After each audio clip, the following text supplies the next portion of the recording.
representing the select board. Brockton? Brockton Corbett from the Vermont Community Foundation. Great. Lyle? Lyle Jepson from the Chamber of Economic Development. Terry? Did you say Terry? I did, yeah. Hi, sorry. Terry Corsones. I live on the South Mendon Road. I serve on the Mendon Planning Commission and have been here about 30 years. So, you know, a newcomer in Mendon. Yeah. Thanks, Terry. Dennis Charles. Dennis Charles. I'm a resident of Mendon, former hospital employee for 35 years, and then now I'm a volunteer at Mendon Mountain Orchards. I don't know how that happened. John Muse. Is USDA Rural Development, part of the visiting team. Thanks. Ben Doyle. Hi, I'm Ben Doyle. I'm the president of the Preservation Trust of Vermont. Our mission is to preserve the essential character of the state by helping communities save the places they love. So, happy to be here. Thanks. Chris. Hi everybody, Chris Matrick. I'm the district ranger for the Rochester and Middlebury Ranger districts on the Green Mountain National Forest, and excuse me, lovely Mendon is a part of the district, and you have some wonderful areas of national forest in town, so I'd love to see them get capitalized on. Great. Megan. Hi, I'm Megan Smith. It's my husband Greg, who's also on here, and I were the previous longtime owners of the Vermont Inn on Route 4, and I was also the Commissioner of Tourism and Marketing for the state for 6 years. Okay. Thanks, Megan. Court. Welcome to my virtual office. I'm one of those new virtual employees. I used to work in Rutland. Now this is it here on Cream Hill Road. Lifelong resident of Mendon, except 5 years of college in Montana, big outdoor recreator, and did 13 years on our local select board a few years back. Great. Thanks for everybody you. and part of this committee to bring this meeting together tonight. That's right. Thanks, Court. Mary. Hi, I'm Mary Krauss. My husband and I just moved to Mendon last year, so. Awesome. Thanks for being here. Carolyn. Hi, Carolyn McBain. I'm the owner of Mendon Mini Golf and Snack Bar, and over 25-year resident of Mendon, and have a daughter who goes to school in our community. Great. Jesse?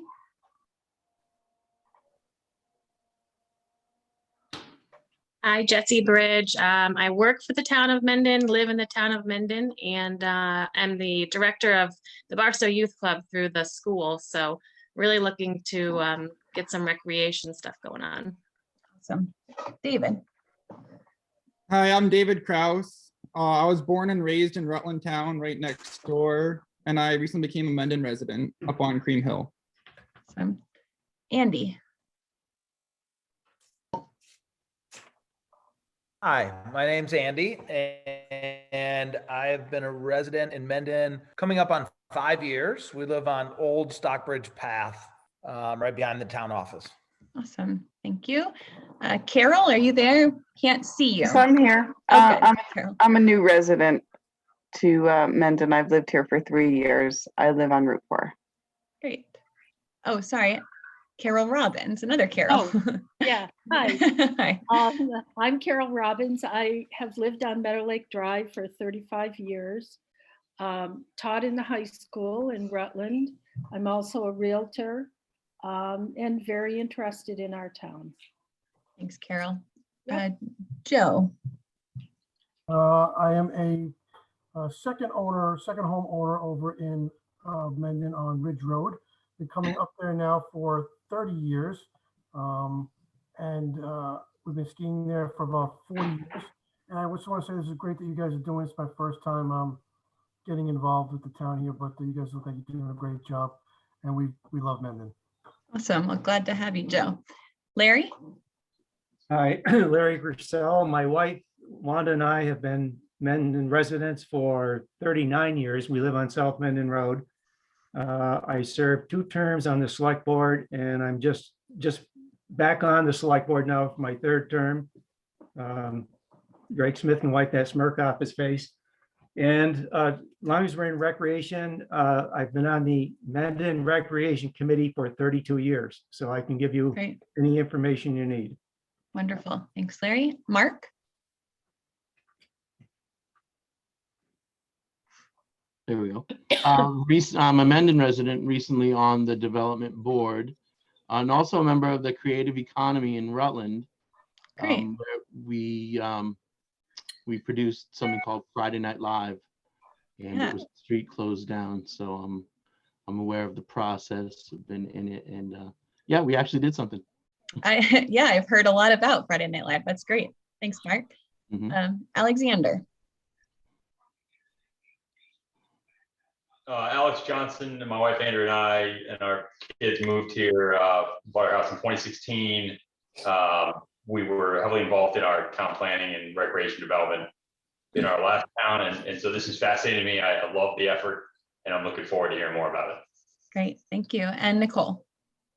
Nicole Kesselring. I'm a civil engineer in Rutland, and I'm also on the board of the Chamber and Economic Development Committee, and one of the many representing Cream Hill Road here on this call. Gosh, yeah, we've got a lot of Cream Hill Road residents here. Great. Neighborhood forum. Well, thanks everyone. It's nice to go into this conversation knowing who everyone is.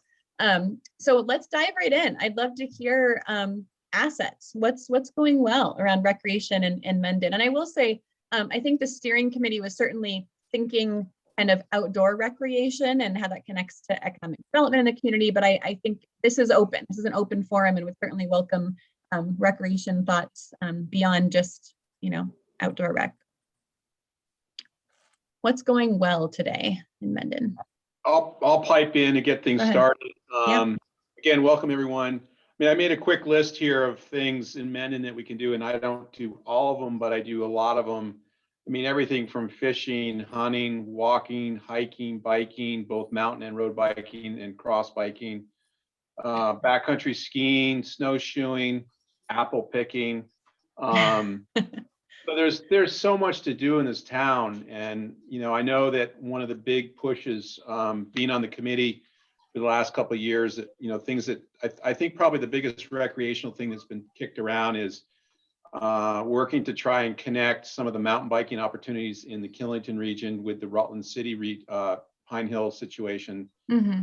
And so I think I suspect that could be one of the bigger topic items that we'll talk about as far as recreating. Because we already have some great established hiking trails. It'll be interesting to see what John maybe has to say about the new Forest Service building and maybe connecting to Blue Ridge, for example. There's already a great hiking trail as there is up to Blue Ridge. Well, let's hold on to some of those thoughts for ideas. But for now, stick with the assets. I don't know, Brockton, did you catch that list of assets there? It's a great town as far as going outdoors and doing whatever you want to do. Awesome. That's awesome. Thanks, Court. Other thoughts on assets today, Nicole? I'd like to add that, we have Killington and Killington and Pico that are amazing assets. And while they might not be in Mendon, we can capitalize on the fact that they are so close by and bringing a lot of visitors to the area. Great. Other assets? I don't want to just jump in here, but certainly the long trail access. Yeah, I do want you to just jump in, by the way. I want people to be sharing ideas. So feel free to either just jump in or wave a hand at me or use the raise hand function in Zoom. Okay. The long trail access, right? Up the top of the pass and the long trail in. Yep. Excellent. Thanks. Terry? And then we'll go to Carol. I think another asset is along the lines of what Court was describing. We already have a whole network of trails for all of those different recreational opportunities there, kind of they're ready to be taken advantage of. Great. Thanks, Terry. Carol, you had something to add? I just wanted to add, snowmobiling has not been mentioned, and there are, the VAST has a network throughout the state, and Mendon has quite a few wonderful trails that I don't know if people know, but they're multi-use and really nice. Great. Yeah, that's a really good thing to bring up, Carol, because we have a trail access at the top of Old Turnpike Road that really hasn't been used by snowmobilers for years that I'm aware of, which I'm not going to complain about that per se, but it's been quiet, more quiet, but that's a really good thing to bring up. Other assets before we start thinking about challenges? And apologies for any 2-year-old noises that you hear. Did anybody having fun mention up there. the town field, the town recreation area? No, no one's mentioned that yet. Did you want to add that as an asset? Yes, I'd like to. Yes. I thought someone who lived over there might have already. What's available there, Megan? Terry, you could probably speak to that better than I can since you live right there. There, sorry. Yeah, I'm looking out my window at it.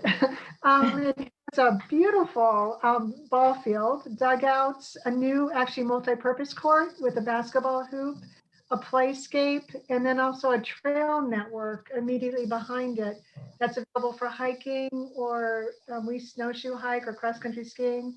And then it backs up to Bald Mountain at the end of South Mendon Road where Larry lives. So that's in a nutshell what's there now. And, Megan, actually, one idea that was suggested was a similar forum was a dog park. It might lend itself to that. So it has even more potential than what's already there. Thanks, Terry. So there's certainly, it sounds like some outdoor recreation options. What about kind of, is there youth recreation programming, kind of, other forms of recreation in the community besides the kind of hiking and biking and outdoor rec?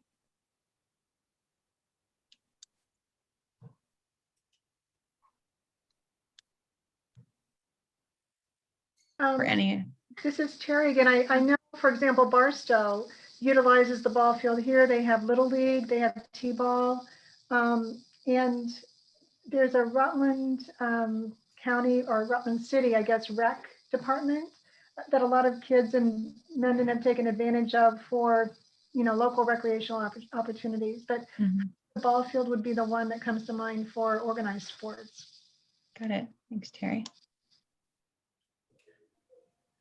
So before we move on to challenges, any last assets, folks that haven't shared yet that are just dying? Larry, go ahead.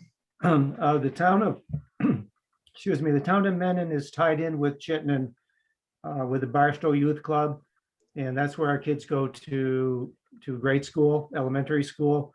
So there's a lot of activities over there with basketball that take place over there. So we kind of combine with Chittenden on that. And so, as Terry mentioned, our Mendon Rec, we have the 14 acres here on South Mendon Road. And one of the biggest assets has really shined during the COVID pandemic is the Bald Mountain Trail in Aitkin State Forest. And that's accessed off the top of the Notch Road. For the last year or so, there's a huge parking lot up there. Of course, belongs to the state of Vermont. And most times you needed a parking attendant up there. The trails up there were used 7 days a week, which was incredible. So that's one of our biggest assets, and it's 8 minutes from Rutland. So we get a lot of people up there. And sorry, Larry, say again, what is that called? It's called the Aitkin, Aitken State Forest. And it's the Bald, but BALD Mountain Trail System. Great.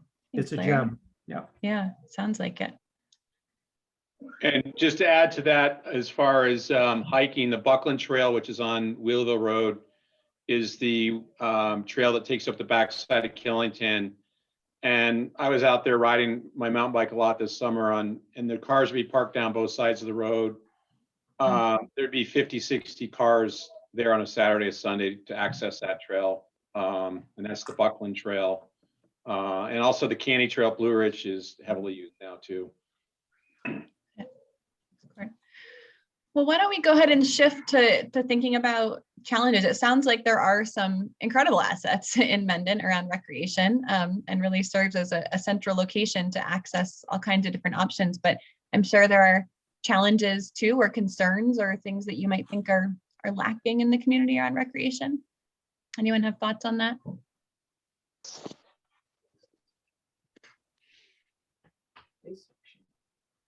I think one of the problems with the way the community is laid out is it's hard to have, when you think about now with events like as walks and runs and bike events, things that are family oriented. We used to have a fishing derby, but it's hard with the layout of our community having Route 4 be sort of the main road. And but it'd be nice to be able to, you know, figure out how to organize some events, whether they're fundraising or just celebrations within the community. Yeah, thanks, Megan. I'll make note of that to get back to when we think about ideas, kind of brainstorming about events. Mary? I guess a concern would be like, having lived on Town Line Road, we were right on the Mendon Rutland Town line, and I used to run on Town Line all the time, but there's no good for any of those like main roadways. There's nowhere to run safely, and unfortunately we just had a tragic accident out on Route 4 with the death of somebody crossing Route 4 as they were trying to get to the bus stop. So that would be a huge thing. I think that's a challenge these days. Thanks, I was going to mention Wheelerville Road. I think that is the best thing about Mendon, and it's a great place to run. There is not a lot of traffic, more than there used to be, but still it's quite safe. It's a dirt road and it is amazing. And there's a stream that meanders. It's the Rutland watershed, most of that area. We did enrichment classes at Rutland High School for Yes Plan, and there were classes on stream ecology, and there were fitness classes like running and biking, like triathlon classes. It is a marvelous place, and if you want to run, that's a great spot. Yeah, I mean, I love Wheelerville. I think it's a great spot. I feel much more comfortable there. I guess the challenge piece of it is both on Route 4 and on the Town Line Road, especially at nighttime, the lack of streetlights, the bus stops. I mean, the people who used to work at the mountain and would take the bus, which is a phenomenal resource, they would be standing in the middle of the road. They would be hard to see. It's just a big concern, especially with all the distracted driving going on. Mary, I want to riff on what you're saying. Well, Carolyn, there's just a couple hands up that I want to, let me go to the one hand up first, and then I'll come back to you. So Brian and Chris, and then Carolyn.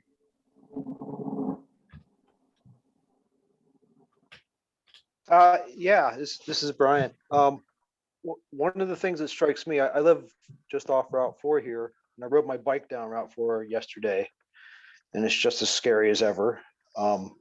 We have all these recreational assets, and it's awesome, and it's the main reason why I live here. But I didn't think about it too much before I moved in, but you absolutely have to get in your car if you want to go to any of these safely. And you know, there could be something right across the road from you, and it's not safe for you to cross Route 4 easily, or to walk down Town Line Road, for example. So, and that's, to me, that's one of the big challenges here, and it ties into, you know, one of our bigger assets. We have Rutland City Forest and the National Forest here, and we do have all these trails, but they don't connect necessarily, and they don't connect with the neighborhoods that exist within the greater community. So that's all I have to some say. real access challenges. So Chris, and then Carolyn. Yeah, it might sound a little bit like I'm beating on a dead horse here, but I see the challenges as the nature of Route 4. Earlier, we were talking about, you know, Mendon being a pass-through community and not wanting to be a pass-through community. And that's a challenge on a road like Route 4. So, you know, there's maybe I'm getting to ideas, Jenna, but like the design of Route 4 in itself, how it passes through town, that's a challenge because you have all these wonderful assets that, ball fields and things like that and trails and stuff. But when I drive down Route 4, I don't live in Mendon. I don't know they're there. There's no way for me to know that all these assets exist off these side roads to go explore them. I mean, I know the National Forest ones, but I don't know, like when you get on the Wheelerville roadside in the South Road there, I don't know that as not being a resident. So I think that's the challenge, the nature of Route 4. Yeah, the nature of Route 4 and the communication of where things are. Yeah. Carolyn, go ahead. Sorry, I didn't raise my hand earlier. Oh, no, it's okay. It's a challenge of Zoom that you can't see that other people have their hands raised. It's a little bit silly. Go ahead. I'm so sorry, but no, again, it is the challenge of Route 4, the same thing. And I'm very saddened about the unresolved death of a person, like just at the end of our road, basically, just trying to cross the road to get to the bus stop, supposedly getting hit. So I was a longtime commuter from Mendon to Woodstock, even all the way over to White River Junction for many, many years. And I was always stricken by the fact that there are towns that have had very successful speed limits, and why we haven't had that. So Bridgewater, Woodstock, towns, get people to slow down to very, low miles per hour. Well, we haven't done that for some weird reason.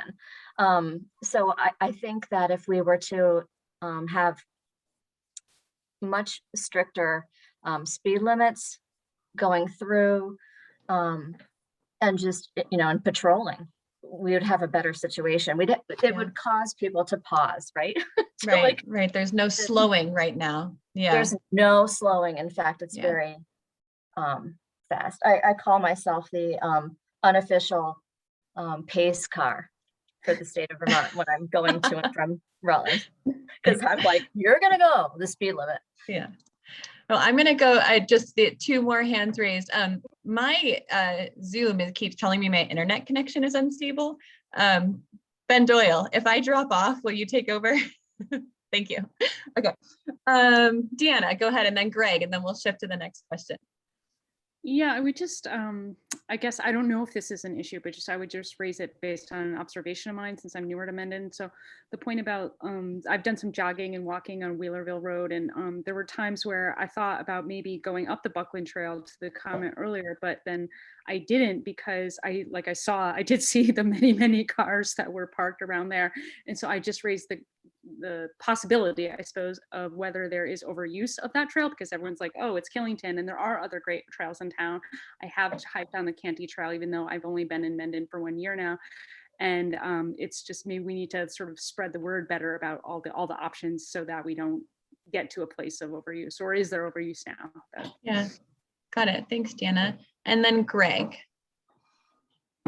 Yes, so picking up off of a comment from Court Jones and Larry Krauss about the Aitkin Forest and the Buckland Trail and how Wheelerville is a great access. One of the difficulties is the crowding and the parking. We don't want to necessarily put these great parking areas in back there, but they may become necessary, or try to figure out how to do that, because they really are gems. Wheelerville is one of the prettiest roads that you could ever be on. And then the trails that are accessed by them are fantastic. So I think solving for that might be one of our challenges, and because those could become some very nice visiting and tourism business opportunities if they became better known. Yeah, thanks, Greg. Mary, I see your dog is weighing in on the discussion here. Really, He's also for the dog park. Yeah, maybe it was the dog park. Court, a last challenge, and then I want to move on to ideas. I'd just like to quickly speak to the speed limit. I was on the select board from, God, I can date myself here, 87 to 2000. And I think it was the late 80s, early 90s, we had, I think between Town Line Road and the top of Sherburne Pass, we had 6 fatalities on Route 4 in 1 year. And that's when we kind of took it to heart that the speed limit needed to be addressed. And we did quite a bit of research, both locally and at the state level. And that's when we hired Nelson Tiff. Anybody who lived in Mendon and who Nelson Tiff knew that he didn't speed. And I think the local sheriffs at the towns hired are doing a good job enforcing the speed limit on Route 4. The biggest challenge we have too is it's a national highway, you know, and it's a major thoroughfare east to west across Vermont, and to slow the speed limit down in Mendon right now any more than it is would be, I think, a really tough challenge both at the state and federal level, given the volume of traffic. It's not like we're Bridgewater where we have a very small, you know, town, a very small area that speed limit goes from 35 to 25 back to 35. You know, it's only about a 1.5 mile zone that it goes. Otherwise, it's 45 on either side. So, I mean, I think the town over the years has done a pretty good job addressing the speed limit and over the last 20 years. And I think, you know, with the sheriff, I mean, I see the sheriff on the road almost every day, patrolling. Well, for now, let's capture it as a challenge. You know, I think I hear you. Like the solving that is a challenge in itself. But for now, we'll kind of capture that safety issue as a challenge, and as we get into it. One last thing, and then I'll shut up. Okay. We did have another fatality at between Cortina Inn and Mountain View Resort. I can't remember if it was 4 or 5 years ago. Same thing. Someone was trying to cross the road to catch a bus, or getting off the bus, crossing the road, and got hit and killed. So that's the second fatality in the last, I don't know, 4, 5, 6 years of someone trying to catch the bus in the dark. So I think that's definitely something the town should be looking at, is where the primary bus stops are and what can they do to possibly improve the lighting in those zones where the bus makes frequent stops. Yeah, that is real. Killer, and it looks like you have one last thing, but then I do want to move on to the next question. I'm so sorry. I know this is for the parking lot, right? But really, like, what is our particular, like, what is the challenge that Mendon has for a speed limit that Woodstock or Bridgewater doesn't have? Like, it's the same court, it's the same highway. So they can slow people down going through at half the speed limit that they're coming through Mendon. Like, that's just, you know, like bull. Oh my God. It comes down to curve cuts and number of entrances. Well, so we're not going to get into to answering this right now, but I hear you. It's baffling that difference, and it sounds like an incredible safety challenge. So let's shift. So this is like kind of the most exciting part, but the hardest part, to go from just listing challenges to actually thinking about, you know, what could we do? What could we come together in Mendon as community members to do to tackle some of these things? And just to quickly review a lot about, it's interesting, we're in a forum about recreation, but we've mostly been talking about a road, huh? The transportation, that corridor is a real challenge, and it's a real barrier to recreation and to access, it sounds like. So that's certainly a challenge. But also people have talked a little bit about overuse of trails, parking, about having to get in the car to get to anywhere to recreate. So certainly, and then some communications piece as well. Like, do people know where these trails and assets are? So just a few challenges, but I want to shift to be thinking about what could be done? What are the things that you think we could do in Mendon to tackle some of these challenges? Any ideas? Carol. Yes. Carol Robbins. Thank you.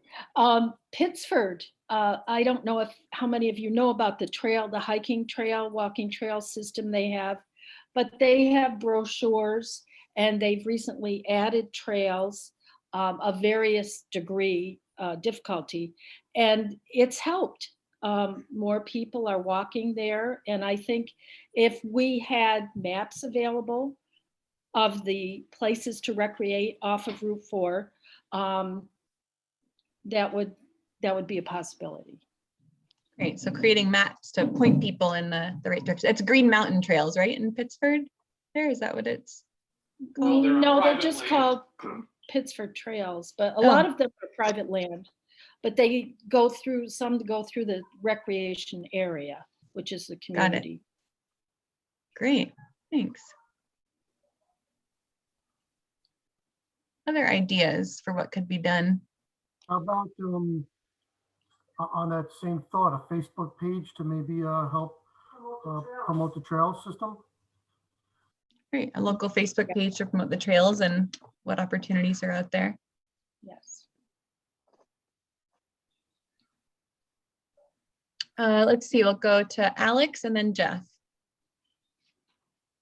I'd love to see, I think the point was raised before about the fact that we need to get a car to go around town for a lot of stuff. I think it'd be great if we, and I get that we can't put sidewalks everywhere. We're not particularly, urban or compact, but I think it'd be great if we could find a better way to do some gravel paths or tow paths around town that would create that better access, whether it's just simply a flatter place to bike that's off the busy drag, or connects some of the existing logging roads and other paths that we have already in town, just to make it a better thoroughfare. But I think just creating that pedestrian or even cycle access that's not reliant on sidewalks or the main road would be nice. Great, thanks, Alex. Jeff, you had a hand up. Yeah, my idea basically seconds his is if we could have some type of like a safe main passageway through Mendon that could possibly connect to up into Killington and down into Rutland, because they are going to be creating the Villemont Trail, which is going to be connecting Killington north to Stowe. So if there's a way that from Rutland could connect to Killington, hopefully they don't bypass Mendon when they do it. Interesting. Who's they? Who's creating the Villemont Trail? I'm not sure who is doing that. They're joining the. Some people in here probably have more on that, but it's basically joining a bunch of mountain bike trails together with the Hudson Association. Right. Yeah. Oh, got it. Yeah, great. Thanks, Jeff. Kind of getting people off the road rather than addressing the road itself. Great. I can't remember the Court and then Brian. Real quick, I'll speak to snowmobiling. I'm not a snowmobiler, but I'd love to be if I didn't ski. Someone made a comment, I don't remember who it was, about the lack of people maybe accessing the trails from the end of Turnpike Road. I think the primary access point is on Route 4. There's a very big parking lot that's plowed out all winter. It gets pretty big use on the weekends. There's always a lot of vehicles parked there. So I know they are accessing the snowmobile trails in town. And the new owners of Flannels have connected to the trail and are promoting themselves to the snowmobilers. And I do see quite a few snowmobilers in the parking lot at Flannels. So I think an effort's being made by at least one business in town as far as a restaurant goes. And I'm sure maybe some of the hotels could try and do the same thing. But I did see a lot of utilization of that parking lot across from the State Highway Garage this winter, which was great to see. Great, thanks, Court. I'm seeing Andy saying they have great signage. I assume you mean the Pittsford trails that we were talking about, Andy? Great. Brian and then Nicole.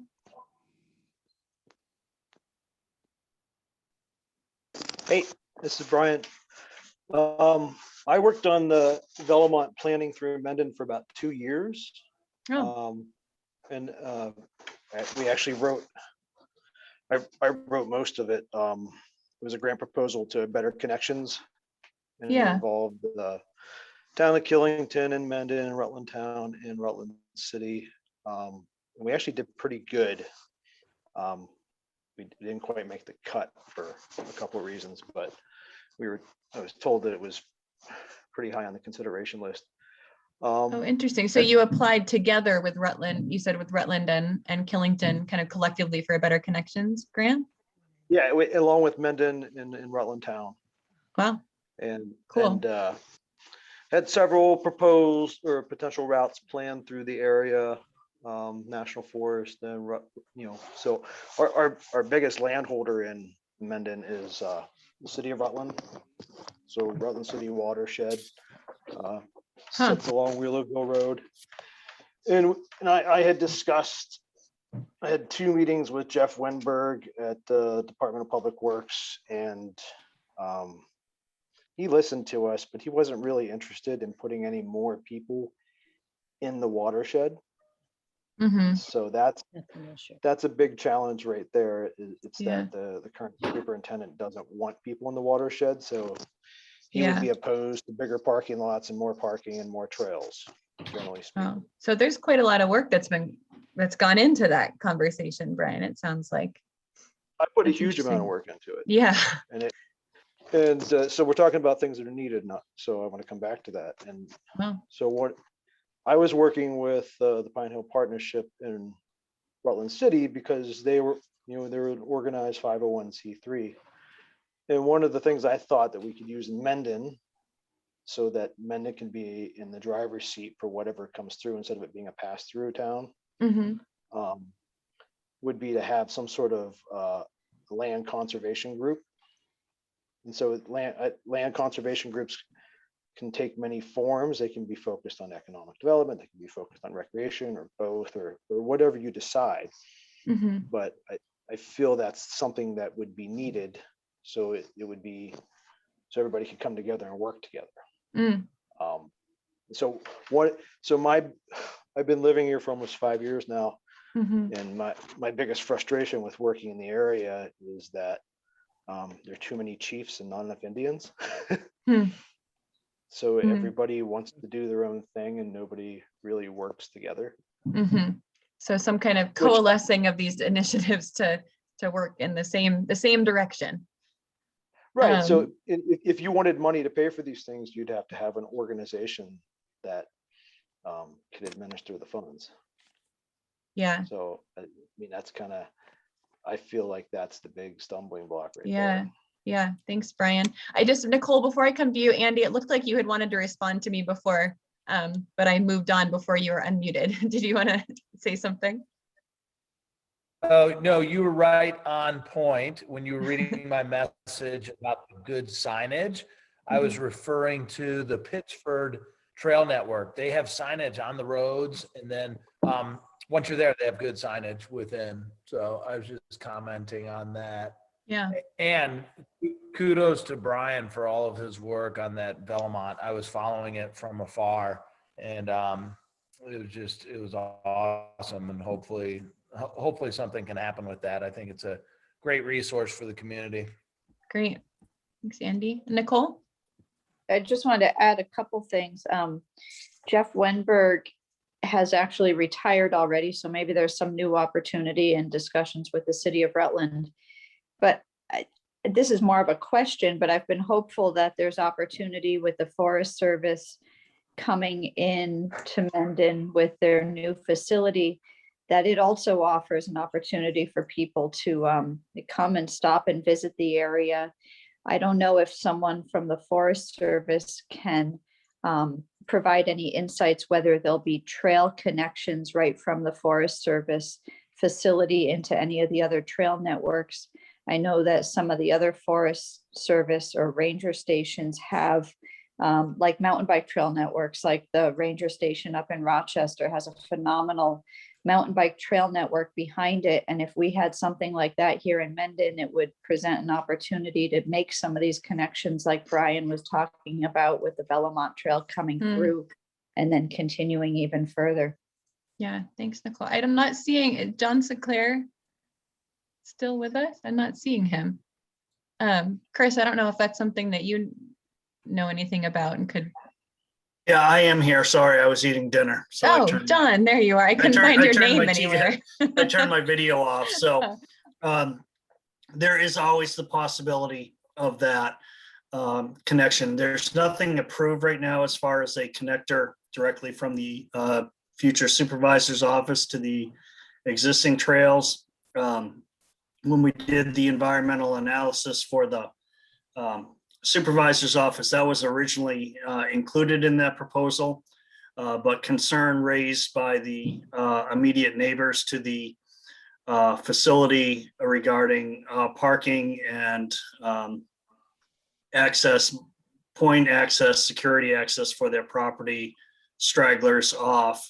That was originally removed from the proposal when the supervisor's office was approved. So it doesn't mean that it can't be re-examined, reassessed in the future, but it was originally proposed and dropped due to the neighbors addressing neighbors' concerns for security for their property.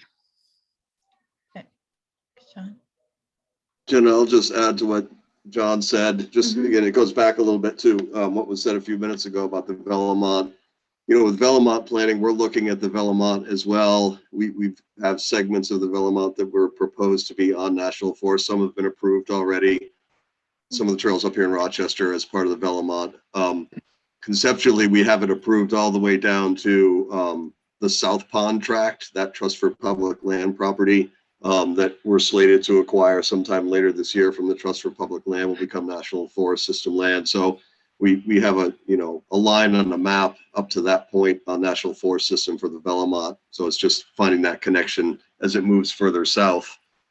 And we have had back to what John was just saying, we have had internal conversations here about, the opportunities that might exist for trails, either emanating from the new headquarters in Mendon or additional trails that could be, conceptualized and talked about and discussed in the Mendon area related to like the Canty Trail. That would be the nearest connector trail to make, would be from the Canty Trail to the headquarters office if we were to consider something like that. It sounds like there could be some opportunity there. Thanks, Chris and Don. We've got a few more minutes to spend on action ideas before we shift to the visiting team reflections. Does anyone have other ideas to share? What about some of those safety issues? That was such a major, Terry, you've got a hand raised. Sorry, when I click the handy icon, it doesn't show up, so I've just been raising my hand. Sorry about that. That's okay, either way works. I was going to mention when somebody said about the Facebook page to publicize the trails, the Mendon Planning Commission supported a municipal planning grant application that the Rutland Regional Planning Commission submitted several months ago. And we learned through Amanda O'Connor at the Rutland Regional Planning Commission that they were successful in the grant. And the grant would actually help publicize regional assets, including hiking trails. And it also involved basically developing websites that the grant would cover. Mendon and Brandon participated in the support of the grant, so Mendon would be included in that. I think Ed might be in the other chat room, but Ed Bowe probably has the information. So I think we already have at least access to that type of resource that is in the development stages, but its whole idea is to boost tourism by making that information available through the Rutland Regional Planning Commission website, but they would also develop a Mendon website or incorporate with the Mendon website to better publicize trails and things like that. Yeah. Wow. That's great. Thanks, Terry. So that could be great. Just real quickly, Terry, Yeah. what was that grant? I'm sorry, I didn't catch it. Do you know what kind of grant that was or through what agency? A municipal planning grant. Great. Thank you. Excellent. Yeah. Thanks, Terry. Laura. Hi. I just want to reiterate a while ago, Fred Bagley had talked about purchasing or having the town re-access some property that had gone blighted to carve a space out that was a little bit flatter for what I would call everyday recreation. We have all these great hiking trails, but if you wanted to push a baby in a stroller or go with grandma for a little hike that was technically on a flat, pretty open surface that was safe from Route 4, it is hard to find that. Lots of times you'll see people drive up to the high school or down to the high school to take advantage of the track or so I would just want us to keep some everyday resident options in mind as well for the people that aren't ready for the Canty Trail or hiking up, the backside of Killington. How can we address their needs safely? Yeah, thanks, Laura. I appreciate that. We have a similar, I live in Huntington and we have that similar question. Not everyone wants the mountain biking and the Camel's Hump hike. Sometimes people just want to go for a walk in town. I appreciate that. Thanks, Laura. So a more accessible trail opportunity. I assume you mean kind of a trail or like a gravel path or something like that that's more accessible. Something, yeah. Killington put in like a little bit of a boardwalk at some point. It's off of, it's up by their library. And so, yeah, if you have someone with you that wants to take a hike, but that they're challenged, you end up, kind of going somewhere else. And it would Yeah. be great if we had a spot or a centralized playground. I think exactly what happens is people either gravitate towards the rec center, which is on the south side of town, or they drive over to Barstow to hit that playground. It would be great if we bought the lot next to Carolyn's mini golf and had our own town playground with our nice, and a little bit more centralized where people could feel that they could meet easily for some casual recreation. Yeah, great. Thanks, Laura. Great idea. Other ideas to add to the list? Mary? I second that too. And I think it was earlier this year, we talked about being an inclusive community with everything going on politically these days. So, making accessible trails, not only for moms and the elderly, but maybe people with disabilities. I've always really enjoyed, my family lives in Long Island, New York, and they have a park down there called Avalon. And it's a nature preserve, but there's a labyrinth, which they don't take up very much space, and it's really well maintained. It's absolutely beautiful, and benches throughout, which I think would be, they have 216 acres at this one that I've just mentioned, but something on a much maybe smaller scale, or somewhere where we already have the resources where we could just kind of build that up to be more accessible for people of every age and activity level. Great, thanks, Mary. Yes. Yeah, Megan. I just want to ask, is the bicycle and pedestrian grant program still alive and well, living in the state? Do any of you all know that are? I believe it is, but somebody correct me if I'm wrong. And in fact, may have been funded fairly well this year.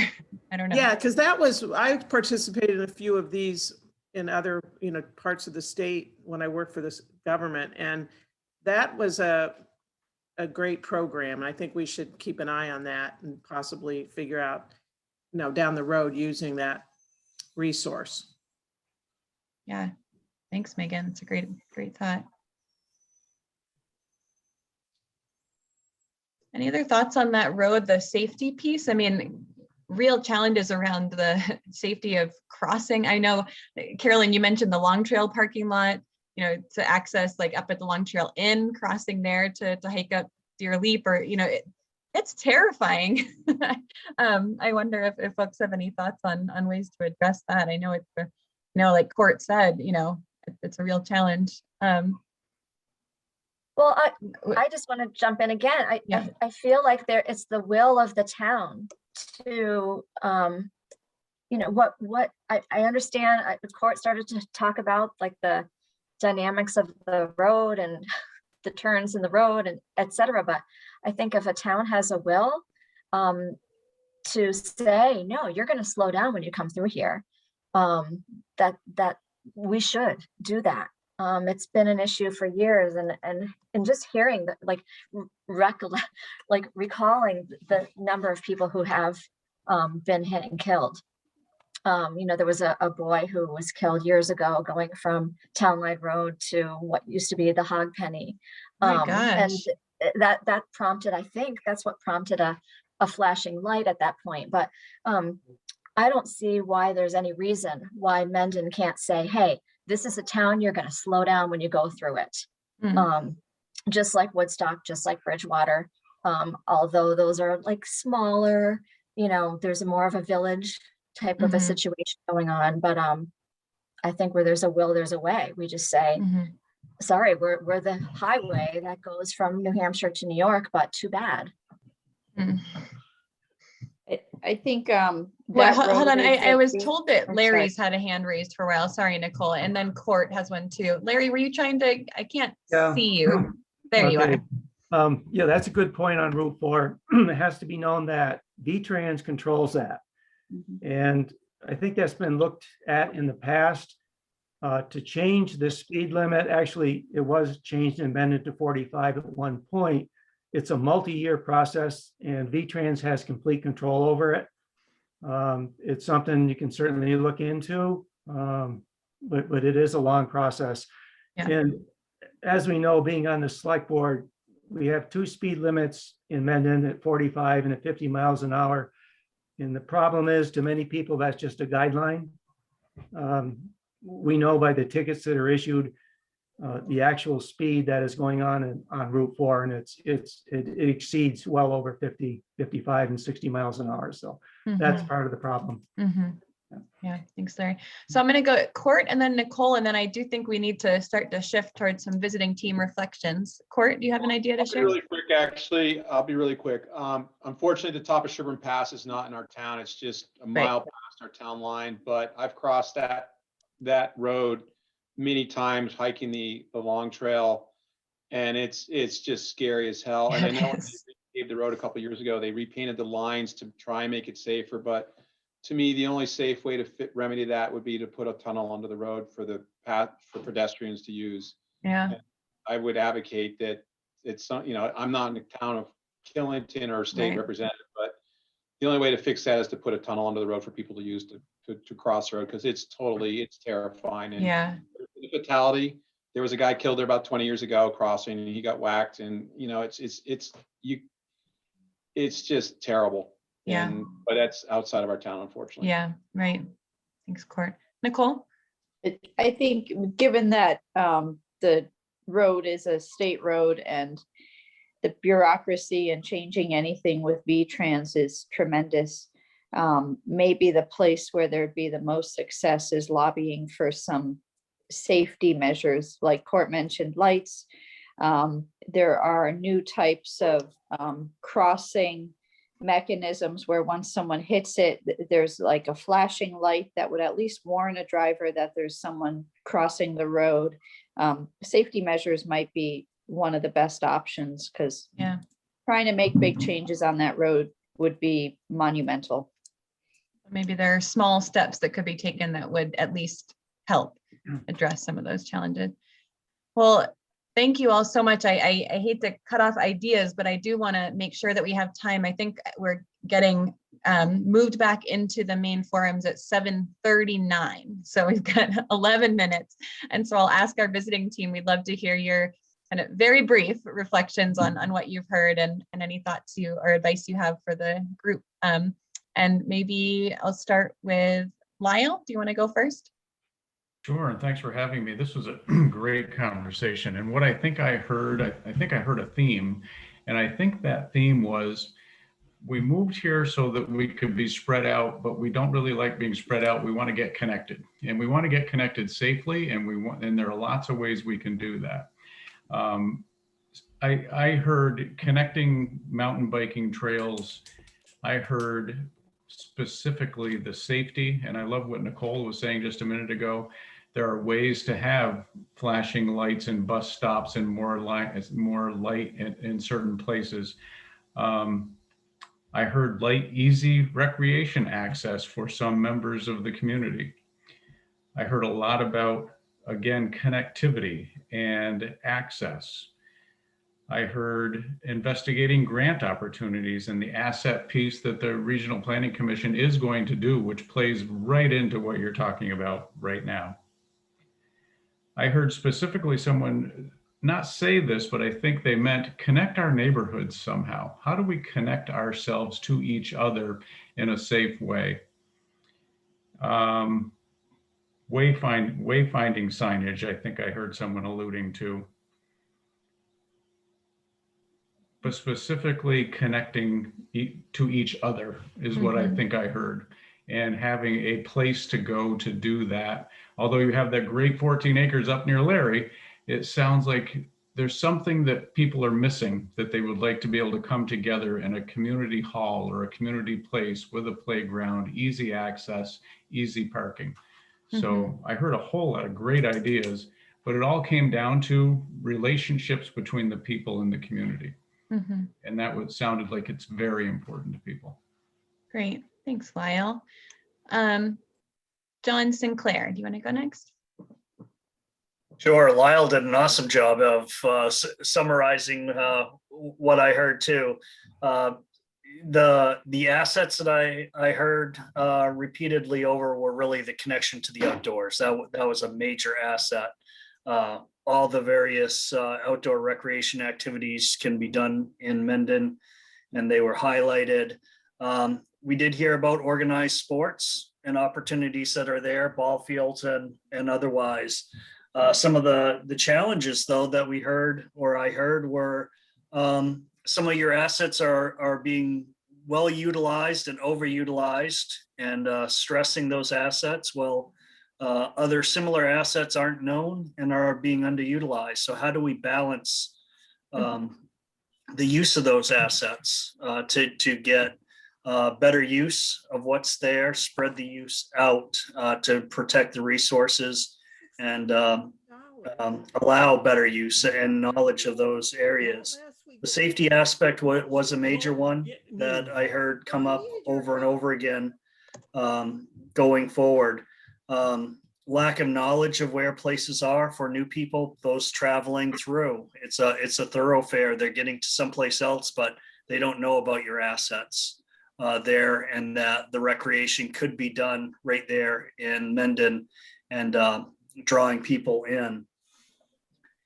Some of the ideas I heard were better road signage, better messaging, brochures, opportunities. How do we communicate the information regarding your assets for that better balanced use? Speed limits, the transportation aspects, patrolling, enforcement, utilizing technology, and some of the other things I heard, not in the idea section, but in some of the previous sections where some ideas were thrown out, was multi-use or reusing some of the technology or some of the resources that you have out there. Developing dog parks or a connection for a dog park from your recreation area, or even utilizing some of the underused or repurposed the commercial lots that are unutilized, and can we transition those to recreational activities that would start providing some of that more casual, low impact recreational opportunities that aren't being found locally now. So I have a lot of other ideas that I wrote down, but I'll stick with that. Great. Thanks. John Muse? Thank you, Jenna. Wow, you know what I've heard and reflecting on is the assets that you have available to you, that you can virtually do almost any outdoor activity that you would wish to do in that region: hunting, fishing, biking, skiing, walking. I mean, amazing. I mean, really, many communities that we have the pleasure of working with would die for even one of those opportunities in their community. So you really have a great thing. And then the second thing that goes on top of that, the icing on the cake, is your passion and talent. When I heard everybody introduce themselves in the room, I was blown away about the hidden gems and the passion that each of you possess and being on this call. I think, you know, I heard that there's a real opportunity to capitalize on your location. You know, Mendon's in between quite a bit of other activities and things going on that draws people to them. I, you know, go along with my peers. I think, you know, signage, expanding, improving, upgrading your assets, you know, whether it's the parking, the signage, the access, things like that. There's some real promising opportunities that you can just make those things pop for you too. And I also heard the liability of Route 4, which is quite concerning. But then I also heard again, you know, the suggestions and the ideas and the brainstorming on how to be able to potentially mitigate some of those issues that you're dealing with there. But again, I think overall, you know, you have a wonderful, awesome community. I think, you know, even locally, it sounds like there's some awareness and signage of what else exists besides the overusage of some of the really probably obvious assets that you have. And then there's some things to mitigate for the Route 4 issue that you're dealing with there. But a lot of promising activities that this visit will hopefully yield for you guys to be able to engage and to be able to have some really success in improving what you have. Thanks, Jenna. Thank you. And Ben? final visiting team word. Yeah, great, thanks.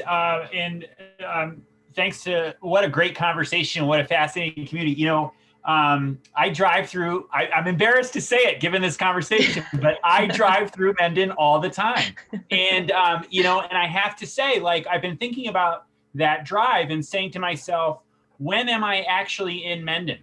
Right. I just think that this is a super fascinating conversation. And I think there are a lot of communities in Vermont actually that have struggled with this issue.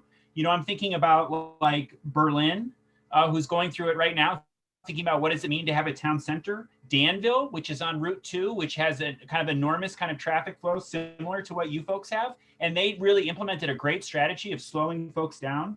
I also even think of like Vernon, right? That after the closure of Vermont Yankee, thinking about like, what does it mean to reconstruct the village center?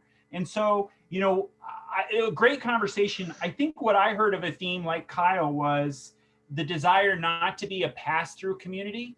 And so I think there's an incredible opportunity that rather than think of yourselves as a pass-through community, think of yourselves as a hub, kind of echoing what John was saying. You guys are perfectly positioned geographically and economically even, right, to be a kind of hub for recreational activities. And I guess my advice would be, kind of ironically, if you guys are going to be a hub, to think regionally, right? How do you leverage what's happening in downtown Rutland? How do you leverage what's happening in the mountain to position yourselves as a hub for recreation in a place where people stop to recreate, not just drive to go someplace else? I think there's a ton of resources available. It's great that you're looking at a municipal planning grant. You know, somebody mentioned earlier that they had applied for a Better Connections grant before. This to me feels like a perfect Better Connections grant opportunity. I think Richard Amore at ACCD will be a great resource. You know, one of the great things about these VCRD visits is, Paul says this all the time, but like a squeaky wheel gets the grease, right? And I know sometimes V-Trans can be like, you know, V-Trans, but the truth is when a community goes through a process like this and steps up and says, this is what we want and this is what we need, state policymakers and funders listen. And so I think you are well positioned to do some things. And just finally, I think there are, again, a couple other communities or resources that you could learn from. I think East Burke is a great example of how they've been able to leverage outdoor recreation for their economy. And there's actually some really interesting things happening in northern New Hampshire too. I know we don't think about that too much, but you know, the Tillotson Fund has done some great work around human-powered recreation and economic development in terms of coordinating all of those assets. And you folks are so well positioned with Lyle as being one of the great economic development leaders in the state of Vermont, and Ed Bove. I mean, you guys really have all the partners that you need there to really do something great. Great. We want to help too, with Trust. Thanks so much to all the visiting team and to all of you. What an excellent conversation and really concrete, clear ideas that are already teed up in a lot of ways for action. So looking forward to thinking about next steps there. You will see a window in front of your screen here that's telling us we're getting booted out in 30 seconds. So you can hit leave breakout room now, or in 20 seconds, you'll get sent back there, and we'll see you back in the main session. Thanks, everyone. Thank you. Thank you. Session. And well, there were two breakout groups.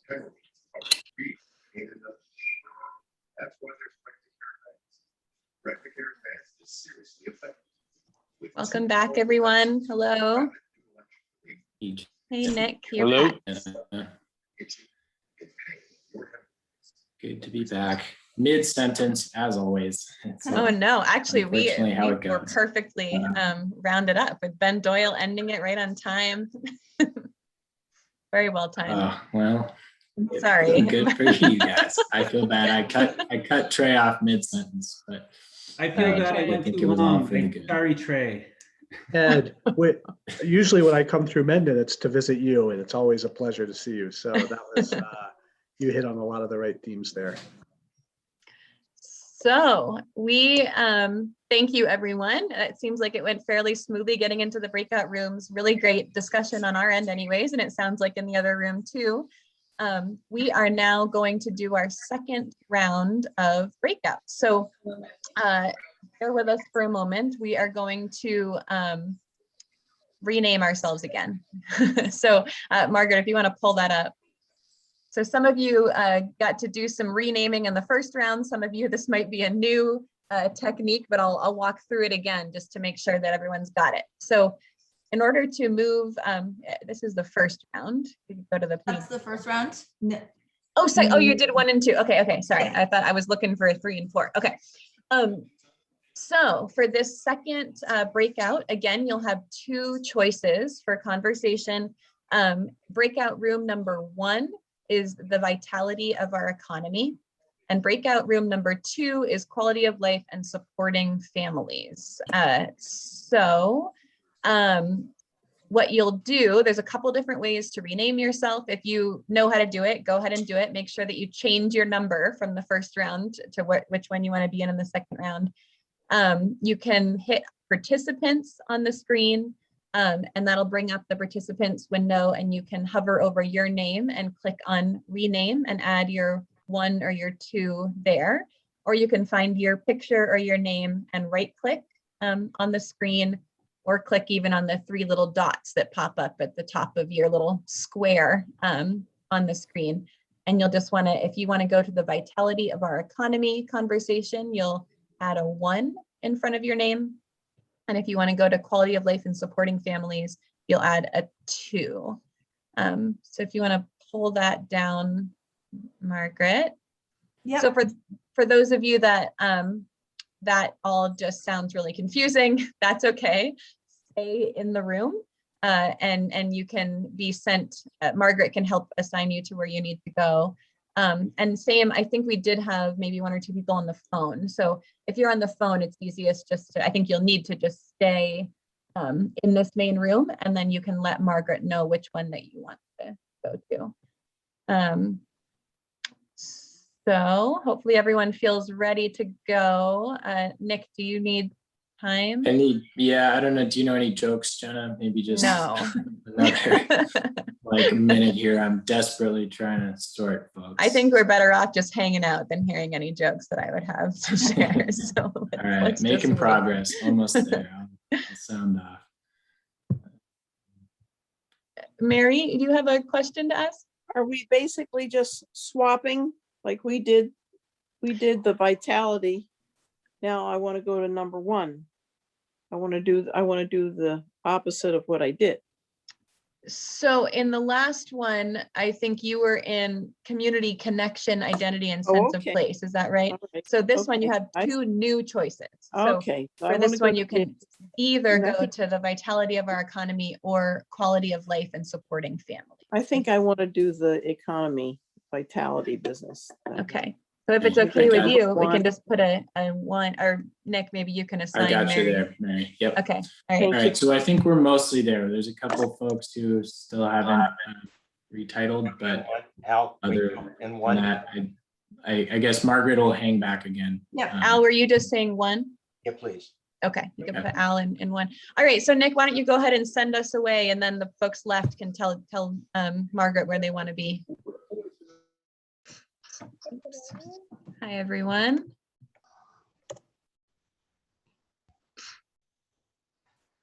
Welcome. All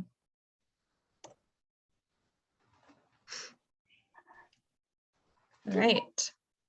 Looks like we've got a few people unassigned in the main room, but they're quickly coming in. So let's just take a moment to get set up here. This meeting is so great. Don't you think that these are so like interconnected, right? These topics, like I'm like, which one do I choose? I know they all have a lot of overlap. Huh? They do. The It's nice like thing, the same people too. I see some of the people that were here before. I see some new. Hey, Sarah. Sarah wasn't here before. Good to see you. Megan's here. Anna. Yeah, there's going to be some overlap. Anytime you talk about, the future of your community and the economy, we'll see some overlap, but we'll also see some new ideas too. And what we get to do, which I think is really fun, maybe that's nerdy, but I think it's really fun to look at all the notes from these different sessions and see where all the different pieces connect. And then next month, we'll come back and kind of show you where things added up to a list of big picture ideas, where it all comes together. And I wanted to just say, like, welcome to like the new people to our community, and also to like realize that my neighbor of about 22, 23 years part-time is participating. Oh, good. Very cool. Great. It's nice to see the mix of people who are longtime residents, new residents. All are certainly welcome, part-time residents. Well, let's go ahead and get started. We've got a pretty good sized group here, so I don't want to lose any time. So for those of you that didn't have to listen to me in the last forum, I'm Jenna Kolaski, Council on Rural Development. I don't think we probably have time to go around and do intros here. So I'd ask that when you share your thought, I'd love to have you just mention your name and anything else, any other affiliation that you'd want to mention when you share. So the vitality of our economy, this is a big topic. And I'd say, everything is fair game. So please feel free to share a broad range of ideas and assets and challenges, anything connected to what you see as important to the economy in Mendon. So for the next just a little over an hour, what we'll do is take some time up front to start with assets.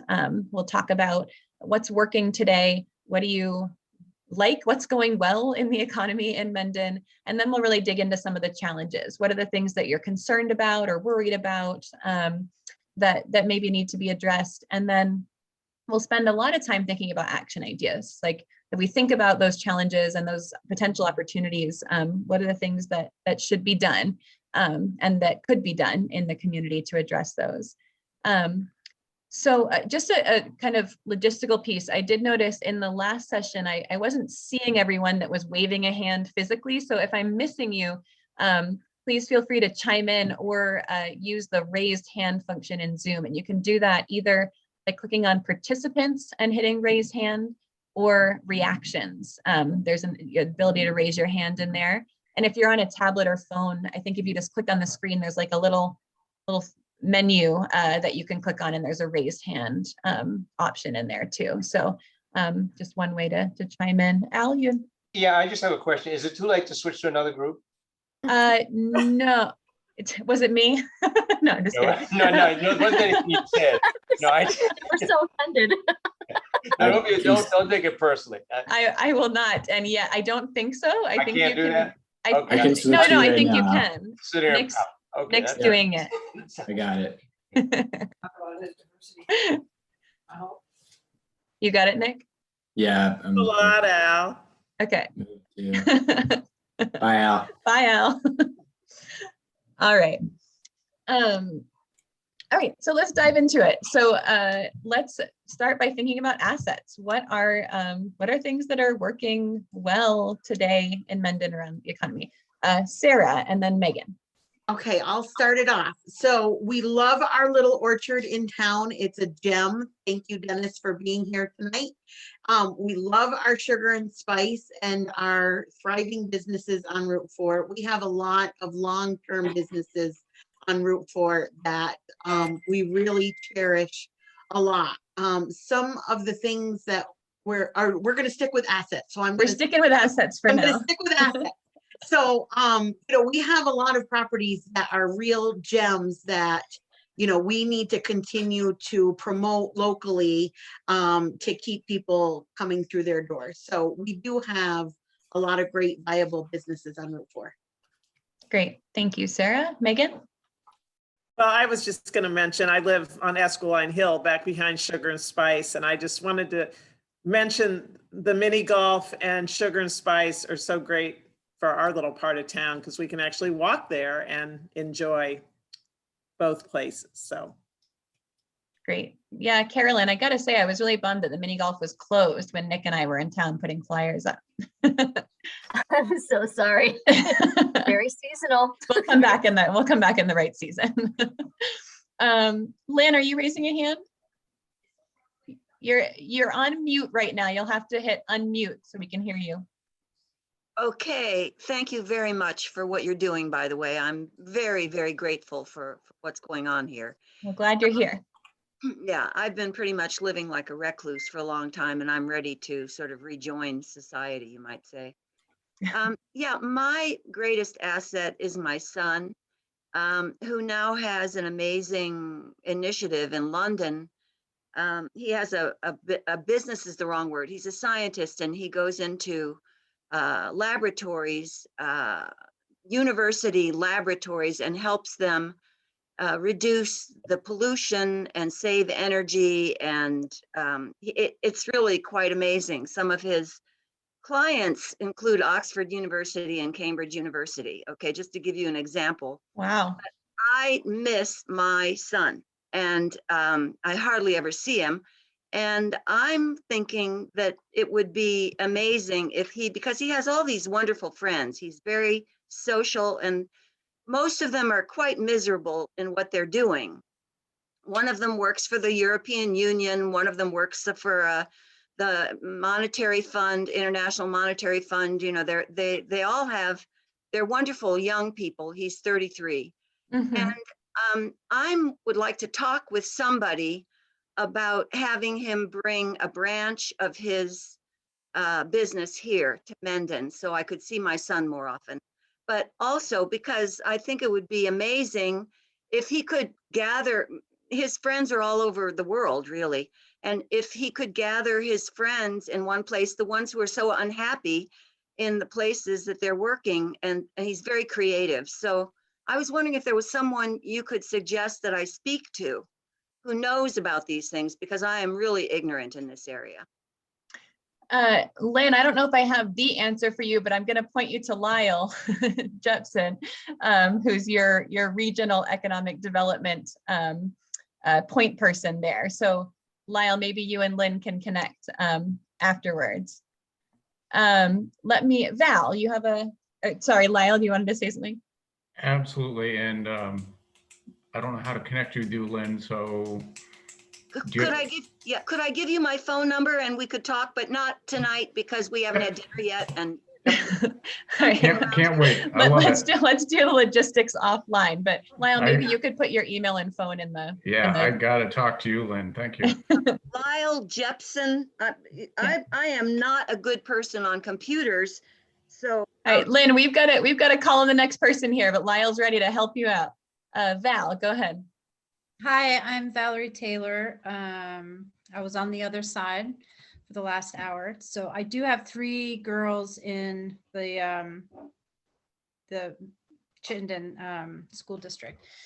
So given the last year, I love the thought of moving forward for our economy. I have no idea how to do any of what I am about to say, which is so if you're going to get into doing, I want to wait till ideas. Right now, we're just going to list assets, like things that are working well today. And I hate to cut you off when you're talking about doing, because I want to talk about doing. But I just want to first stick with listing what's working today. And then I'm going to come to you first when we're going to talk about action ideas. But do you have a thought on an asset of what's working well in Mendon? I think I can definitely just agree with what the other Mendonites have said. It's mostly down below, but everything that surrounds us, I think, just definitely still adds to our community. Yeah. And great. Yeah, COVID has not affected those booming businesses, which is great. Good. Thanks, Val. And I've got your name down as the first person I'm going to come to on action ideas. Court, you have an asset to share? I do have an asset.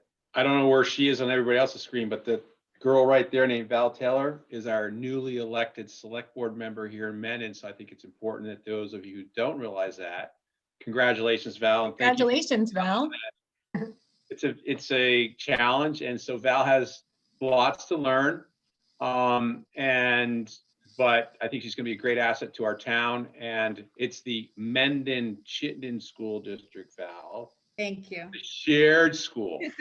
But I'm very excited for Val to have won her seat and look forward to her representing our town. Thank you for your kind words. And she's a Cream Hill resident, so I mean, we look out for each other. Well, in our last forum, I'm pretty sure everyone was a Cream Hill resident. Nicole, you have an asset to share. Yeah, I'd just like to echo, I think I'd like to see businesses thrive even more along the Route 4 corridor and elsewhere in Mendon if that's possible. But I think we need to do everything we can to support those businesses that are there and try to build some new business along the corridor. Great. And I'm hopeful that one way to do that is to tap into all the traffic that's already coming through the area for Killington and for other purposes, just because we are a main thoroughfare in the state. Yeah. Thanks, Nicole. I saw Fred's hand and then Terry. Go ahead, Fred. You know, one asset we don't think a lot about, but running the entire length of Route 4 is the Alpine Pipeline, which means that every one of those properties on Route 4, developed, undeveloped, vacant, derelict, or whatever, has got an allocation in the Rutland city system. So that chronic problem that often deters development, the Alpine Pipeline, we don't think a lot about it, but for businesses thinking of going there, it's a big seller. We just have to sell it. Thanks, Oh Fred. my God, Fred, I forgot all about that. That is so great that you brought that up. And for those of you who did not watch John Sinclair's dirt pile grow there across from Woodward Road all fall, a big chunk of that dirt pile and a big chunk of their fall construction was getting themselves prepped to hook into that pipeline. So without the pipeline, can't speak for John, without the pipeline, they might have had trouble going into their own properties. So that we have to be able to sell that aspect of Route 4. We're connected, Fred. Terry, you had a hand up. Yeah, actually, the Alpine Pipeline was the asset I was going to mention too. Oh, wow. Just to what Fred said, it's 11 miles long from the top of Sherburne Pass down then to connecting to the Rutland City Municipal System. So it's a big advantage to have that method of sewage disposal available along that stretch. Yeah, great. Other assets? Megan?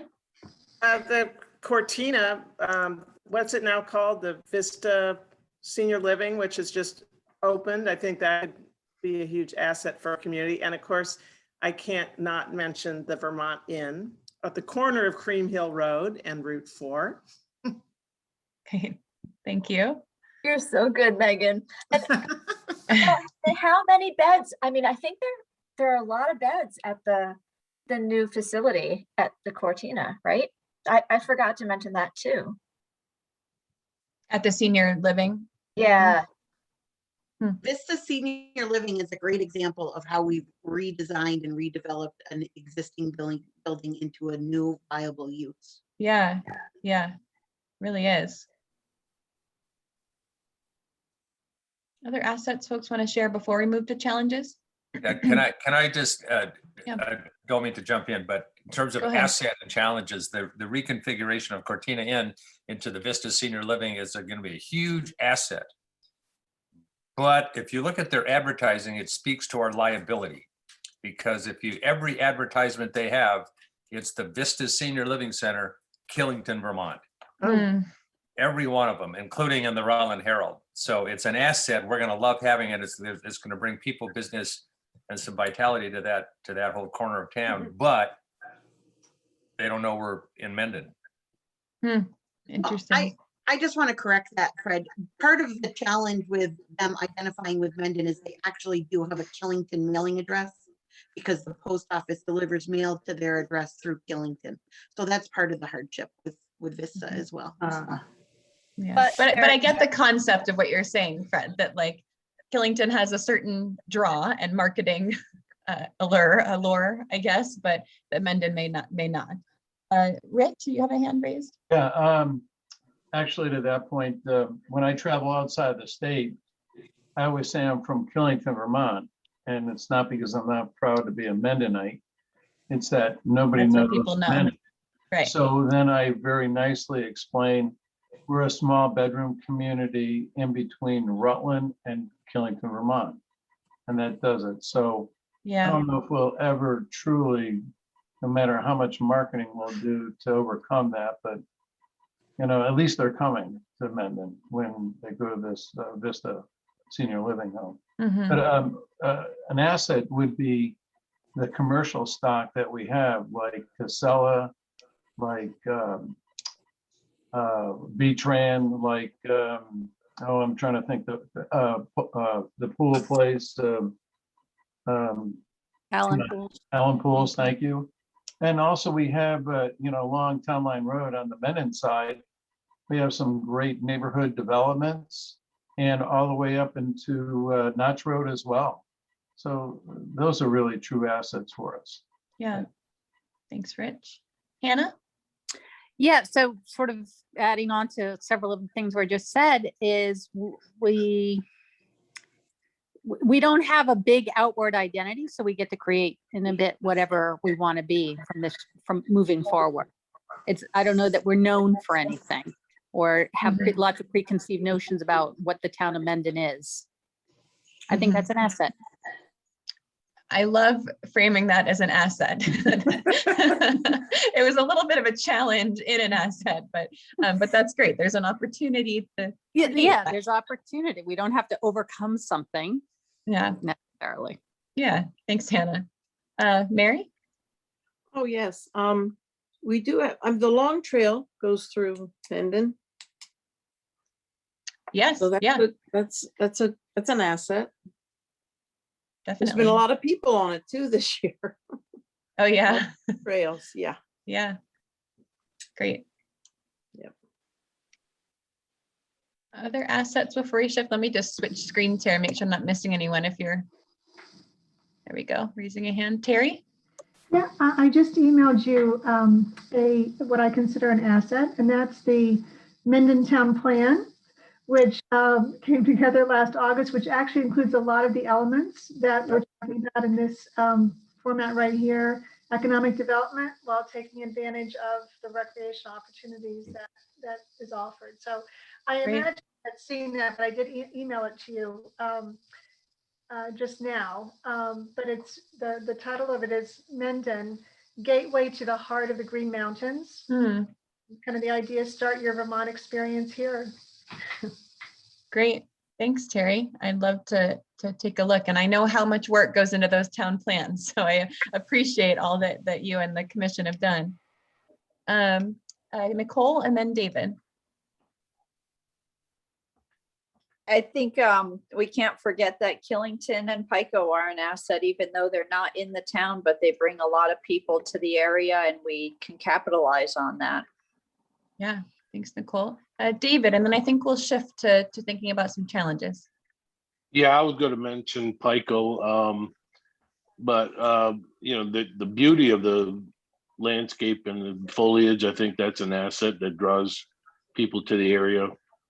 And I'm a homeowner in Mendon, but I live in Atlanta, Georgia, and my family owns a home up on the old Turnpike Road. Great, thanks, David. And Deanna, did you have an asset to share? You're on mute. Oh, no, sorry, no. I should be used to Zoom. I Zoom all day long. Okay. Happens to the best of us. We have across from Gateway Killington condos is the Snowmobile Trail. Just across from the Killington condo? Yeah. Yeah. The Snowmobile Trail. I think that's an asset because I see constantly people in there. So that brings people here too. Great. Thanks, Deanna. And then another asset, Vina? You're on mute. To me? Okay, now it's back. Okay, sorry about that. I briefly introduced myself right at the beginning. I'm Vinas Jagru. I'm also, like the previous one of the people who spoke just a few moments ago, I'm also a part-time resident, but I'm there fairly often. Three quick things. One is that the brook that runs parallel to Route 4 and then crosses Meadow Lake Drive and then borders a big part of my property on Meadow Lake Drive. From the opposite side, the Rutland Forest side, I know it is accessible. I think it's a tremendous asset, can be a tremendous asset with some degree of development to make it accessible, because it's really largely hidden from the town, the people of the town, as well as anyone who may want to visit. So the problem here, and this applies to the other 2 points I have to make, is that it comes back to the point of to what extent are these, to what extent is the town willing to develop a little in order to make these potential assets more tangible, more accessible. So that also applies to to something like hiking trails I mentioned earlier on, a different type, novel type of hiking trail that the town has plenty of space for. But again, I'm not making an assumption here that everyone's on board in terms of development and how far we can go on that front.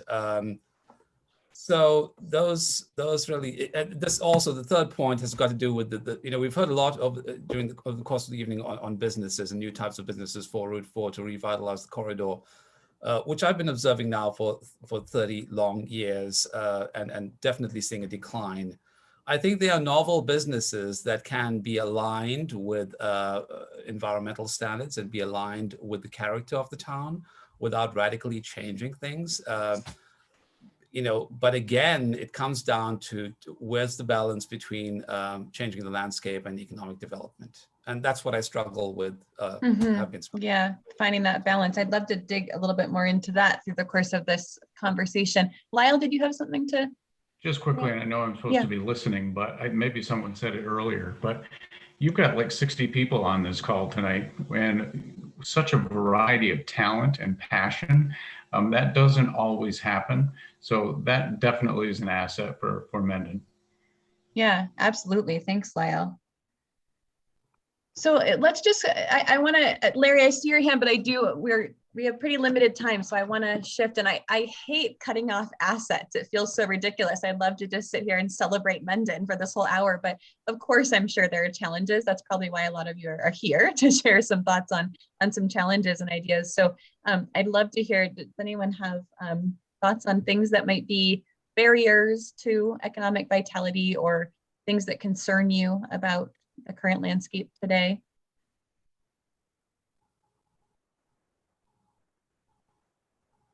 I'm not doing my wave well. Can I say something real quick? I saw your wave. I think that some of the assets are actually the barriers, right? So, I also used to just say, Mendon is a chunk of land in between Rutland and Killington, this beautiful chunk of land.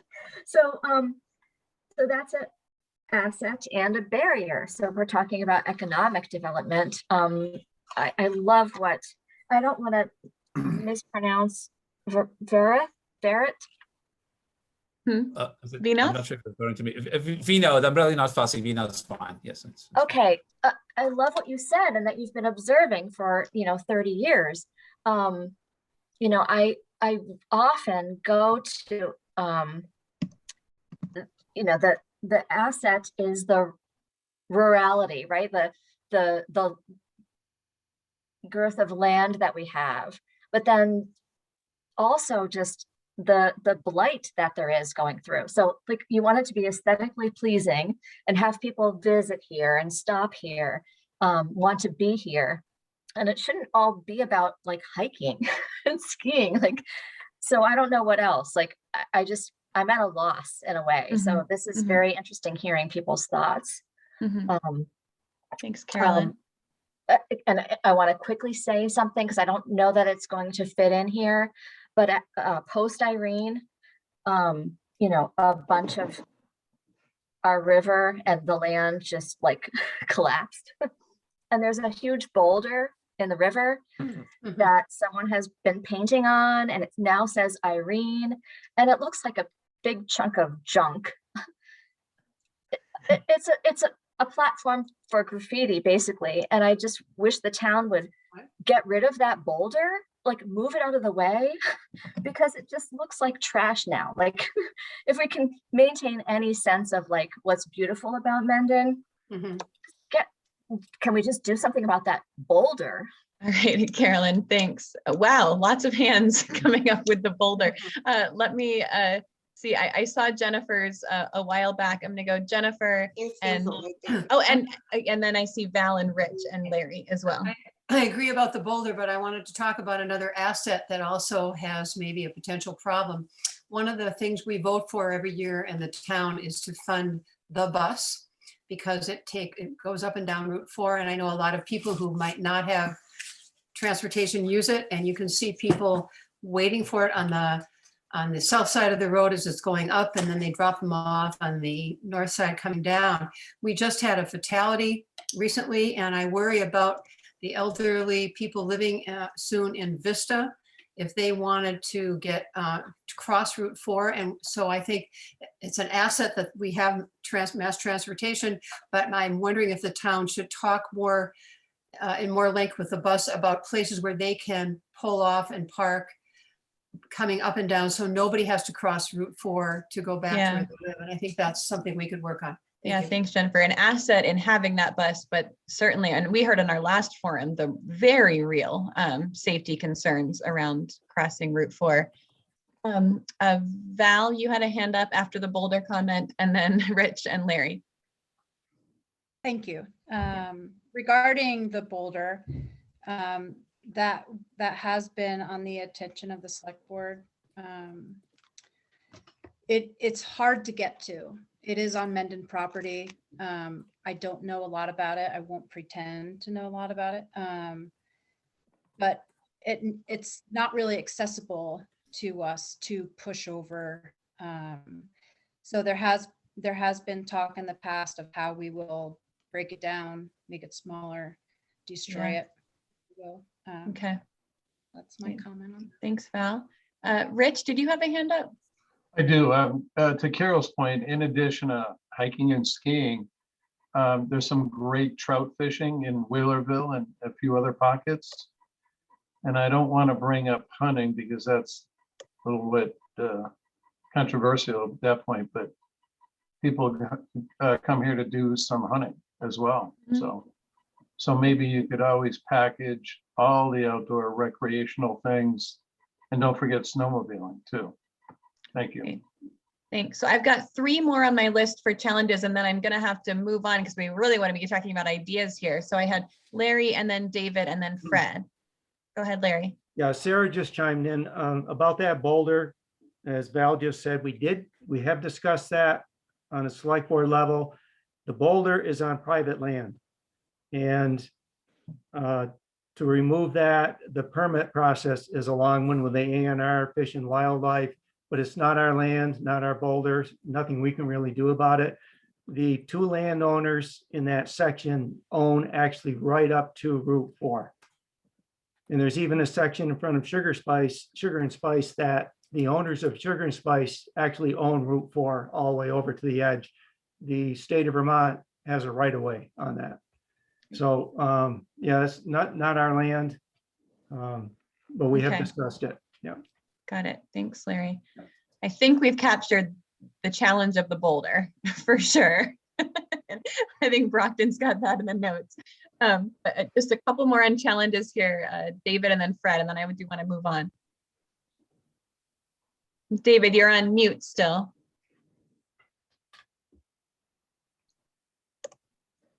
I'm not sure if this is really a challenge or an asset, but adjacent on the end of the old Turnpike Road, they started the development of a big sugar operation, and all the lines are still in the trees.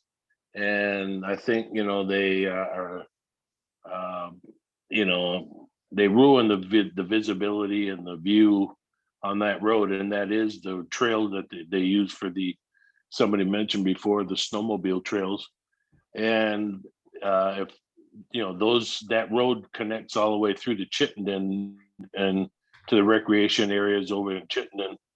And I think it'd be an asset to get rid of that or do something with that maple sugar operation instead of leaving it just sit there. Great, thanks, for David. bringing that up. Yeah, it was abandoned. Yep. And then Fred.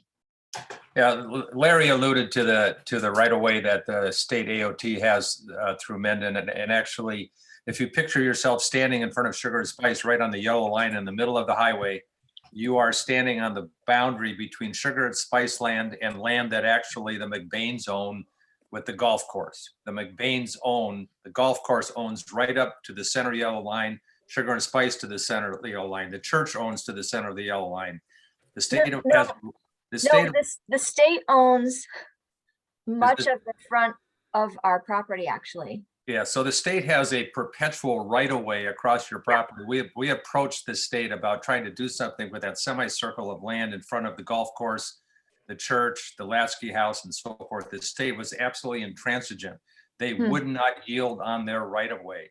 And I have to say, while the AOT is in our town, the office, and that office just deals with things like maintenance and so forth. The policy AOT people in Montpelier have been absolutely resistant to doing anything, allowing the town of Mendon to do anything creative with the Route 4. And it's ironic because the AOT 50 years ago took out the middle of our historic downtown. They took out the Ripley House and 5 houses to the west, relocated Route 4, which had to be done for a safety purposes. But in the process, they left themselves with this right-of-way, which just prevents us from ever doing anything in our historic town center. They are a real obstacle to our progress, I think. Thanks, Fred. Sorry for the rant, but That's okay. We're talking challenges. But now we're going to shift. So I do want to start thinking about what can be done. It's challenging to go from celebrating assets to discussing challenges to really thinking about, well, what can be done in the community? What are the actions that can be taken? And I would love thoughts on what we can do. And Val, are you there? You just went off video and I had promised to go to you first. She may not be right there. We'll come back to Val. Thoughts on action ideas, Larry? I think going forward, I know we have 3 select board members listening this evening. And we really want to get a handle on what's going on. I know the 39 years I've been here, I still have a hard time getting my handle on Mendon. We're just geographically challenged. We're separated by Route 4.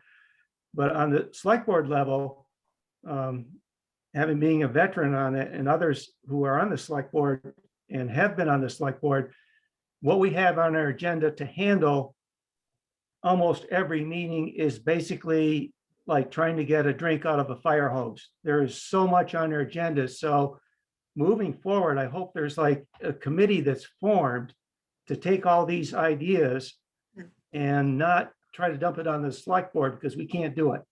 So yeah, Larry, that's exactly the intention of this process. So if the committee takes over, we'll work with them, but they're the ones that need to take all these ideas and to make them happen with our support. But yeah, Larry, that's exactly the intention. Is we always say, this isn't building a list for the select board to do or the planning commission to do. This is saying, what are the things that community members would like to work on? And so after tonight, next month we'll vote on top priorities, and then we'll help to form committees that will take those priorities on and identify chairs that are not the select board and planning commission to work on those. I do wonder, I'm curious if anyone is able, there was an Mendon Economic Development Committee. I wonder if anyone knows the status of if there's an existing group working on these initiatives. Sarah? And then I see the hands raised, so I'll come to the hands next. I wanted to get clarity on that. So I'm just going to speak to the Economic Development Committee, which was formed in October 2 years ago. The first year we actively met and petition or got the select board to adopt tax stabilization policy in Mendon, which would entice commercial properties to redevelop themselves and have a tax break that they could apply for.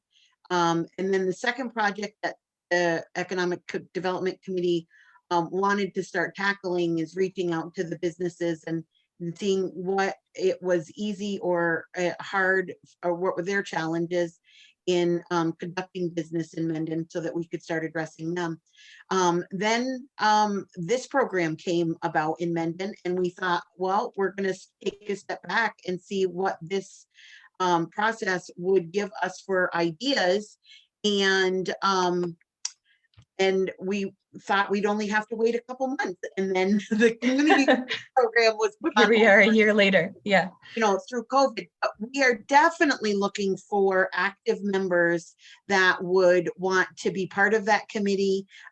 We had originally 5 or 6 members, and some have dropped off. So we are looking for members that will help with that committee. Great. So I mean, if it's okay with you, Sarah, it feels like as a potential action idea, we could kind of capture the idea that there may be an existing committee, but the idea to kind of boost that committee and reinvigorate it with new membership and initiatives. Yeah. David, you had a hand up, and then Megan. Yeah, we're looking for ideas. There are so many talented people in Vermont, the woodworkers and craft people and whatever. I think it would be kind of neat and a draw to the community if there was a place where those craft people could show their wares, or have actual craftsmen working on their project where people and visitors could come in and look at it and watch them. I think that would be something that would be a draw to the community. Very cool. Thanks, David. Appreciate that. Megan. Well, I mean, a lot of people mentioned to me about lodging properties, the hotels, because Greg and I owned the Vermont Inn for many years. And I mean, I really think those blighted hotel properties, there's never going to be a need for hotel rooms in Mendon. We struggled, near the end of the time that we were at the Vermont Inn, and we were lucky that we had a restaurant, so people like to stay there so they could eat and not have to drive at night on Route 4. But I think, they have, those properties have shares of the pipeline. It just seems to me affordable housing, housing that apartments and things where people could have children in our schools, they'd have access to the bus. And I think, nice little housing developments would go well into those spots in our community and bring more people to our town. Okay, thanks, Megan. So actually a focus on affordable housing to draw families and kind of that form of development, as opposed to really the business Right, side. and put people into Mendon, because the bus goes up and down. People can get up to Killington, get down to Rutland. The school bus comes right there, and it would put kids in our schools. Yeah, great, thank you. Court? I was, before the meeting, I had an opportunity to speak with Ben Clark, who's a town resident, and I tried to get Ben to join the meeting.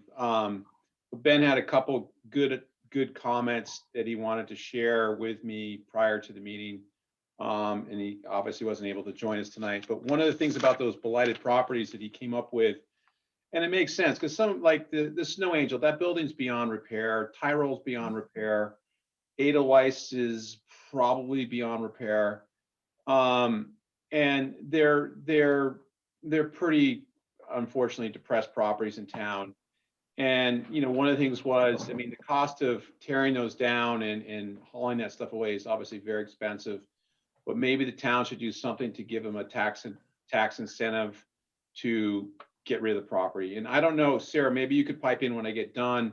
I know the Snow Angel went up for auction. I don't have any idea what happened at that auction, what it sold for, who bought it, what they plan to do with it. But maybe when I'm done here in a second, you could pipe in. And the other thing that Ben threw out was, obviously a lot of us are, here I am. This is my virtual office now here on Cream Hill Road. I work for a company that has 7,500 employees, but this is my office.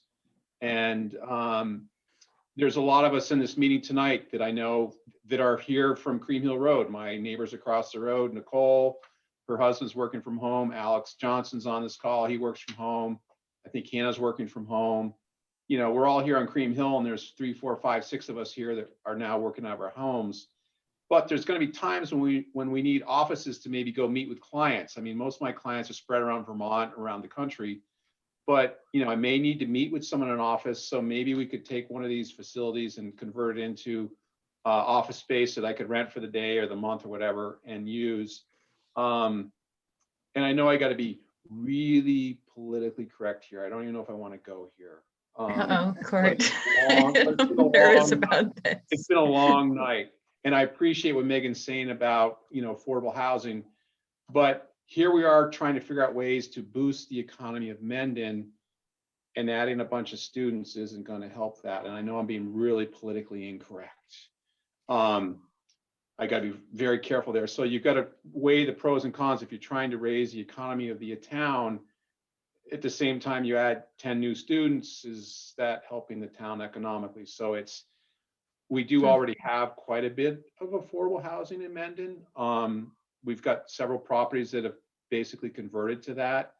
So I only caution on that, I'm looking at the big picture. I'm looking at it from an economic standpoint. And these are things when I was a selectman that we looked at when developments would be proposed and stuff. It's like, oh, there's a new subdivision going in. How many kids are going to be to go to school now? I mean, these are things you thought about. So if we're trying to improve the economies of the town, I'd love to first focus on how do we deal with these depressed properties. We gotta do something because I mean, the nice thing about tonight is that we don't have to make any decisions on which way to go, right? So it feels like, affordable housing, that's on the list. And also, dealing with these businesses that need some repair and revitalization. And then, when we go back to review the list, that's when we get to weigh those, like, well, what is going to be the most impactful for Mendon? Right. And if Sarah could maybe pipe in, what happened to the Snow Angels, Sarah? I'll shut up and sign off. Well, and Sarah, very quickly, and then I see a couple of hands raised. It went for auction and it sold, Court. We don't know any plans yet. Terry? How much did it sell for, just out of curiosity? I don't know off the top of my head. Okay, so it's been sold, but it's been broken into, stripped. It's like a lot of these properties. They're sad, and that's got a very complicated piece of property because, as Larry was talking earlier about the state right-of-ways, that piece of property, the old Route 4 is actually behind it, and there's a state right-of-way behind it and in front of it. So if you actually own that building, you can't use the back of the building technically for parking because it's land. So it's very convoluted. So I want to be sure in this section, because we're going to need to shift soon, that we're really focusing on ideas for action, but understanding some of these challenges for sure. Terry has a hand up, Sarah. So I want to be sure to call on her, and then Larry as well. Go ahead, Terry. Oh, thanks, Jenna. Along the ideas of ideas for action, small businesses along Route 4 that would lend themselves to these recreational opportunities that we're talking about, whether it's outdoor equipment, whether it's bike rentals, kayak rentals, trail guides, box lunches, businesses that would lend themselves to helping when people come, to outfit them, to guide them, to take them, and even, if it's not even in Mendon, but to like drive them so they can go kayaking or, the Chittenden Dam or whatever.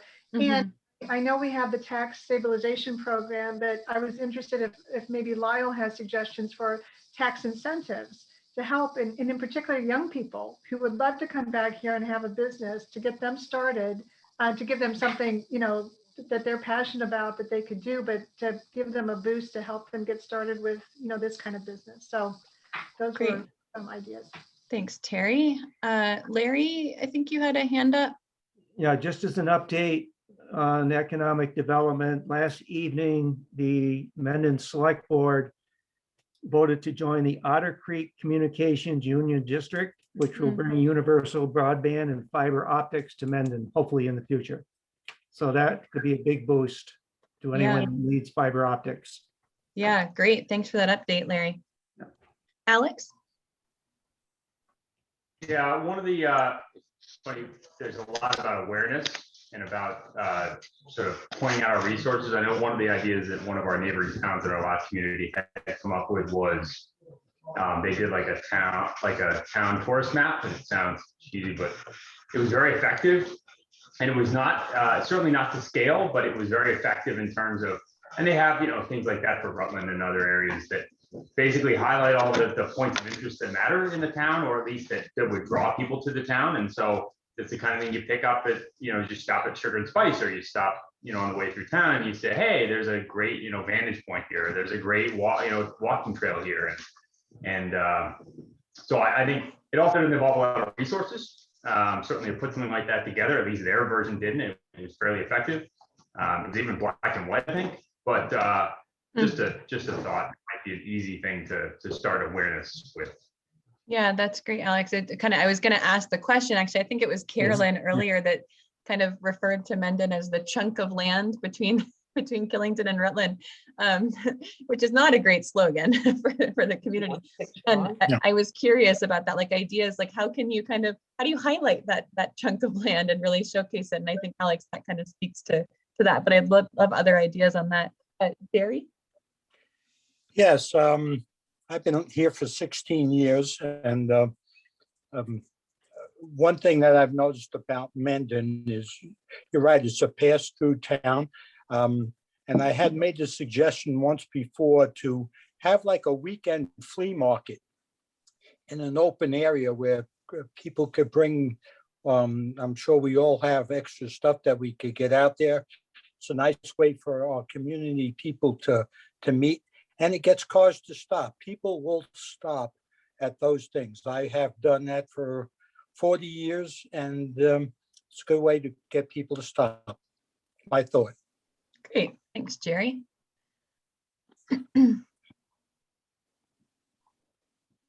Ideas. Lynn, you have an idea to share? And then David? You'll Okay. need to, oh, there you are.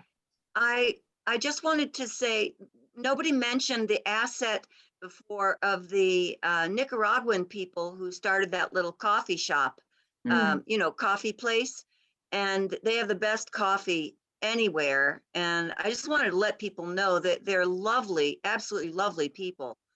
And they make things like blueberry muffins, and they're a very nice family who just came into our community. And I just was encouraging other people to frequent that place because it's very homey and sweet.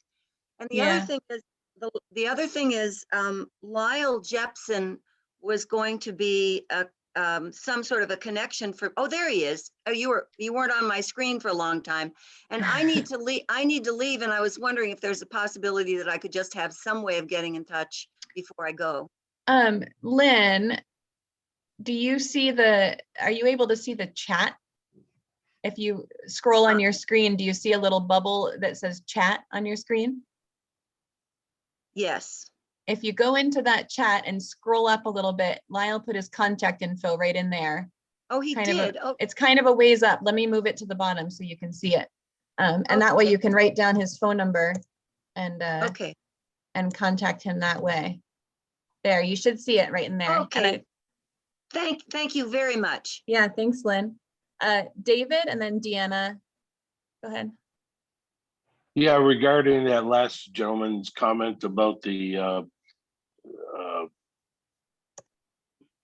what was it? The flea market. Well, anyway, flea market. I'm sorry, I was having a brain dump there. Thanks, Deanna. I thought that along with that, you could have local farmers selling fruits and vegetables there. Like a farmer's market there. That's great.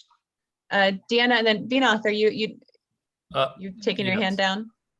No, I meant to keep it up. Sorry. Okay, well, let's go Deanna first, and then we'll come to you next. I'll remember that. Okay, go ahead, Deanna. Well, I apologize if this has been brought up already. I'm newer to the town. We just kind of moved there. We actually live in New Jersey, so we're kind of part-timers. But I think what I was thinking when I was hearing all these ideas, I think it would be helpful to bring up ideas if we kind of know what is it that we're trying to, what is the population that we're trying to attract to Mendon, and what is our mission of the town. So then I think it's easier to develop ideas of what is going to bring more traffic to the town. Deanna, what worked for you?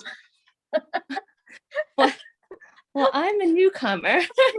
What I think works for what me she means is what brought you here is what she's asking. What brought me there, to be honest, as an outsider, we came there for skiing. We also came there because it was outside of Killington, not in the hustle bustle with younger people. So we kind of like that. And then we also liked that, even though we know, about Rutland, we still like the idea that we could get shopping and what we needed, that was like 15 minutes away versus a half an hour away. So we that was a big thing. But we love to hike. That That is a big thing. We have 2 German Shepherds. So for us, it was a lot of hiking and just the outdoorsiness of Vermont. That's why we came there. You're like our internal, advisor. So Well, I think, so when I'm here, so when I know that most of you probably, live there full time, but when I'm hearing these things that are these ideas, I'm like, oh, those are the things we don't want. If that's why we came there. So, but it's a balance, right? Yes. It's also one of the assets that people have talked about. Yeah. Ganath, you were next. So just on one very, very simple, easily doable improvement that the town can make. We've a lot of attention has gone to the so-called blight buildings, which I know is a very real problem. It's a larger scale problem. Something very simple that can be done is a subcommittee that's set up that simply advises existing businesses with existing signs on minor improvements that can be made, perhaps with funding and aid given by the state. Here's an actual example, because this what triggered this thought was the participant who just a few moments ago mentioned the coffee shop, which is something I drive by all the time. It's right at the corner of Meadow Lake Drive, or very close to Meadow Lake Drive and Route 4. I haven't been in there. I used to go in there when it was the country store. The sign for this coffee shop is not one that's inviting. One can barely see it from Route 4. Now, it won't take much to simply assist the owners with a new sign. And I don't think it will take much funding to do that. To give you a very concrete example, there are lots of little towns in Korea, in South Korea, the country I go to a lot, where the local urban planning commissions and local economic boards, they actually have a free centralized planning agency that assists businesses with signs to create the so-called charm effect or the cute effect. So you end up with a town that develops an identity around this aesthetic effect given by the businesses, which I don't see in Mendon. And it may sound superficial, but it can have huge effects for those driving through the town. That's a quick point. The second point ties to, I think, what Deanna just said. What you just described is something I mentioned in the feedback I gave online prior to joining this, which is, I think it's absolutely essential that the people of the town itself, come together and decide what kind of businesses and what kind of people it wants to attract. Speaking very personally, I find it difficult to imagine a situation where revitalization is going to happen without to be very blunt about it, some kind of outside input, whether that is economic in terms of people moving in, driving through, living there temporarily, whatever that may be the case. This coming from Vermont alone, it's possible, it's doable. I think it's just more difficult to do it that way. So that to me is a central defining question in all of this. Thank you. Deanna, you had something to add? No, I agree. Coming in as a new person and driving even like on Route 4, and even going into Killington, I constantly say I understand the vibe of small town, but it is a ski area and we have to embrace that idea, and people are going to come for the hiking. I mean, everybody, we say, when we tell them where we bought, everyone says that is such a great location. However, when we actually go there, there's not much here. There's not much here. And speaking of the coffee shop, I knew what they were talking about, but I'm not going to stop there because it just doesn't look inviting. He's right. So Deanna, what do you think now in the spirit of in this kind of ideas section, what do you think would be needed to fill that gap that you're seeing in what's available? For the vibe to me, I mean, I wish my husband would come over here. The vibe feel to me, I asked him, the vibe feel to me is things on Route 4 in our little section seem, like everyone said, seems very run down. And it does not have a business feeling. It has a very country feeling of like, yes, we can go hiking and do very cool stuff. But as far as stopping to get things that I need, even a little country store, I feel like I have to go pretty far. So even if we had like a country store, like I said, we really did just move there, that we've settled February 1st. And we do want to try sugar and spice, but we're from New Jersey, so we're kind of COVID fearful. So we won't go because there's so many cars. So we're like, okay, we're going to do that once we have our shots fully vaccinated. Yeah. So we'll do that because that place looks inviting to us. The outside is appealing and those things. But yeah, some of the hotels is what I feel like, not to bring up that again, but that is definitely an eyesore for the town. Yeah, got it. So I do want to shift to visiting teams. So I just want to take one or two more, and I'm looking for very concrete ideas for action. Fred, is that what you're ready to share? As excited as we are to have the National Forest building open, I want to remind everybody that the state of Vermont owns 3 large tracts of forest land in our town.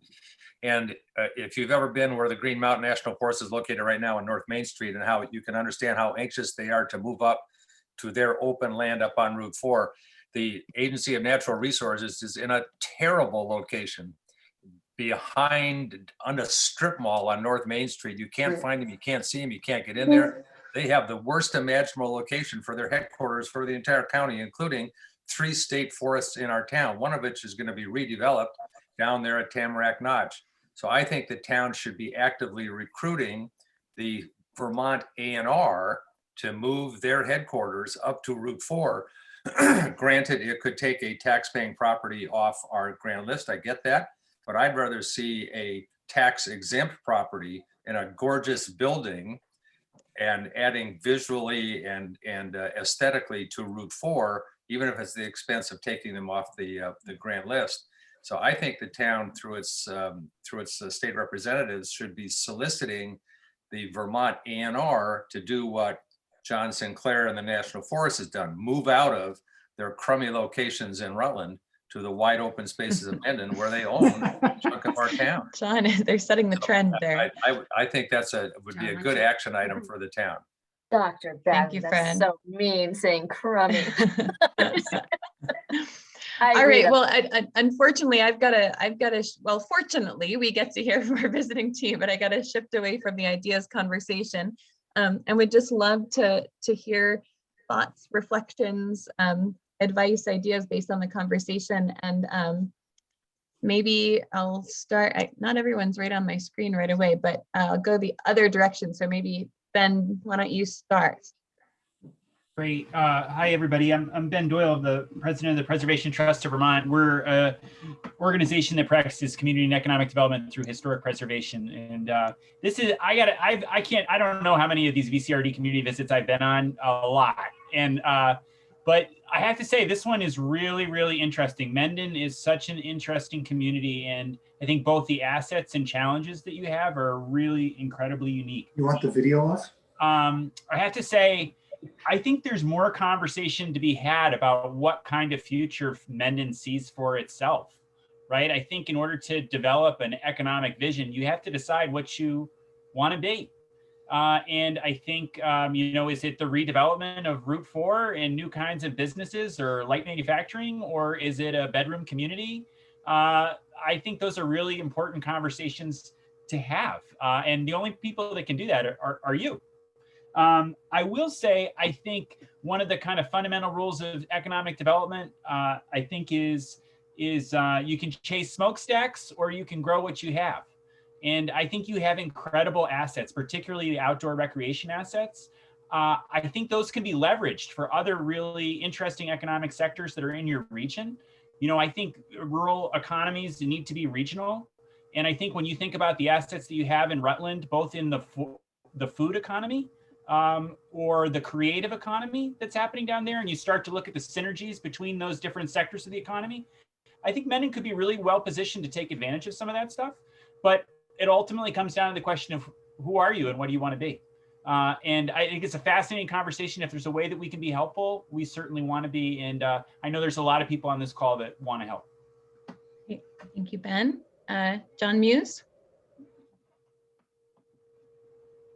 Thanks, Jenna. John Muse with USDA Rural Development.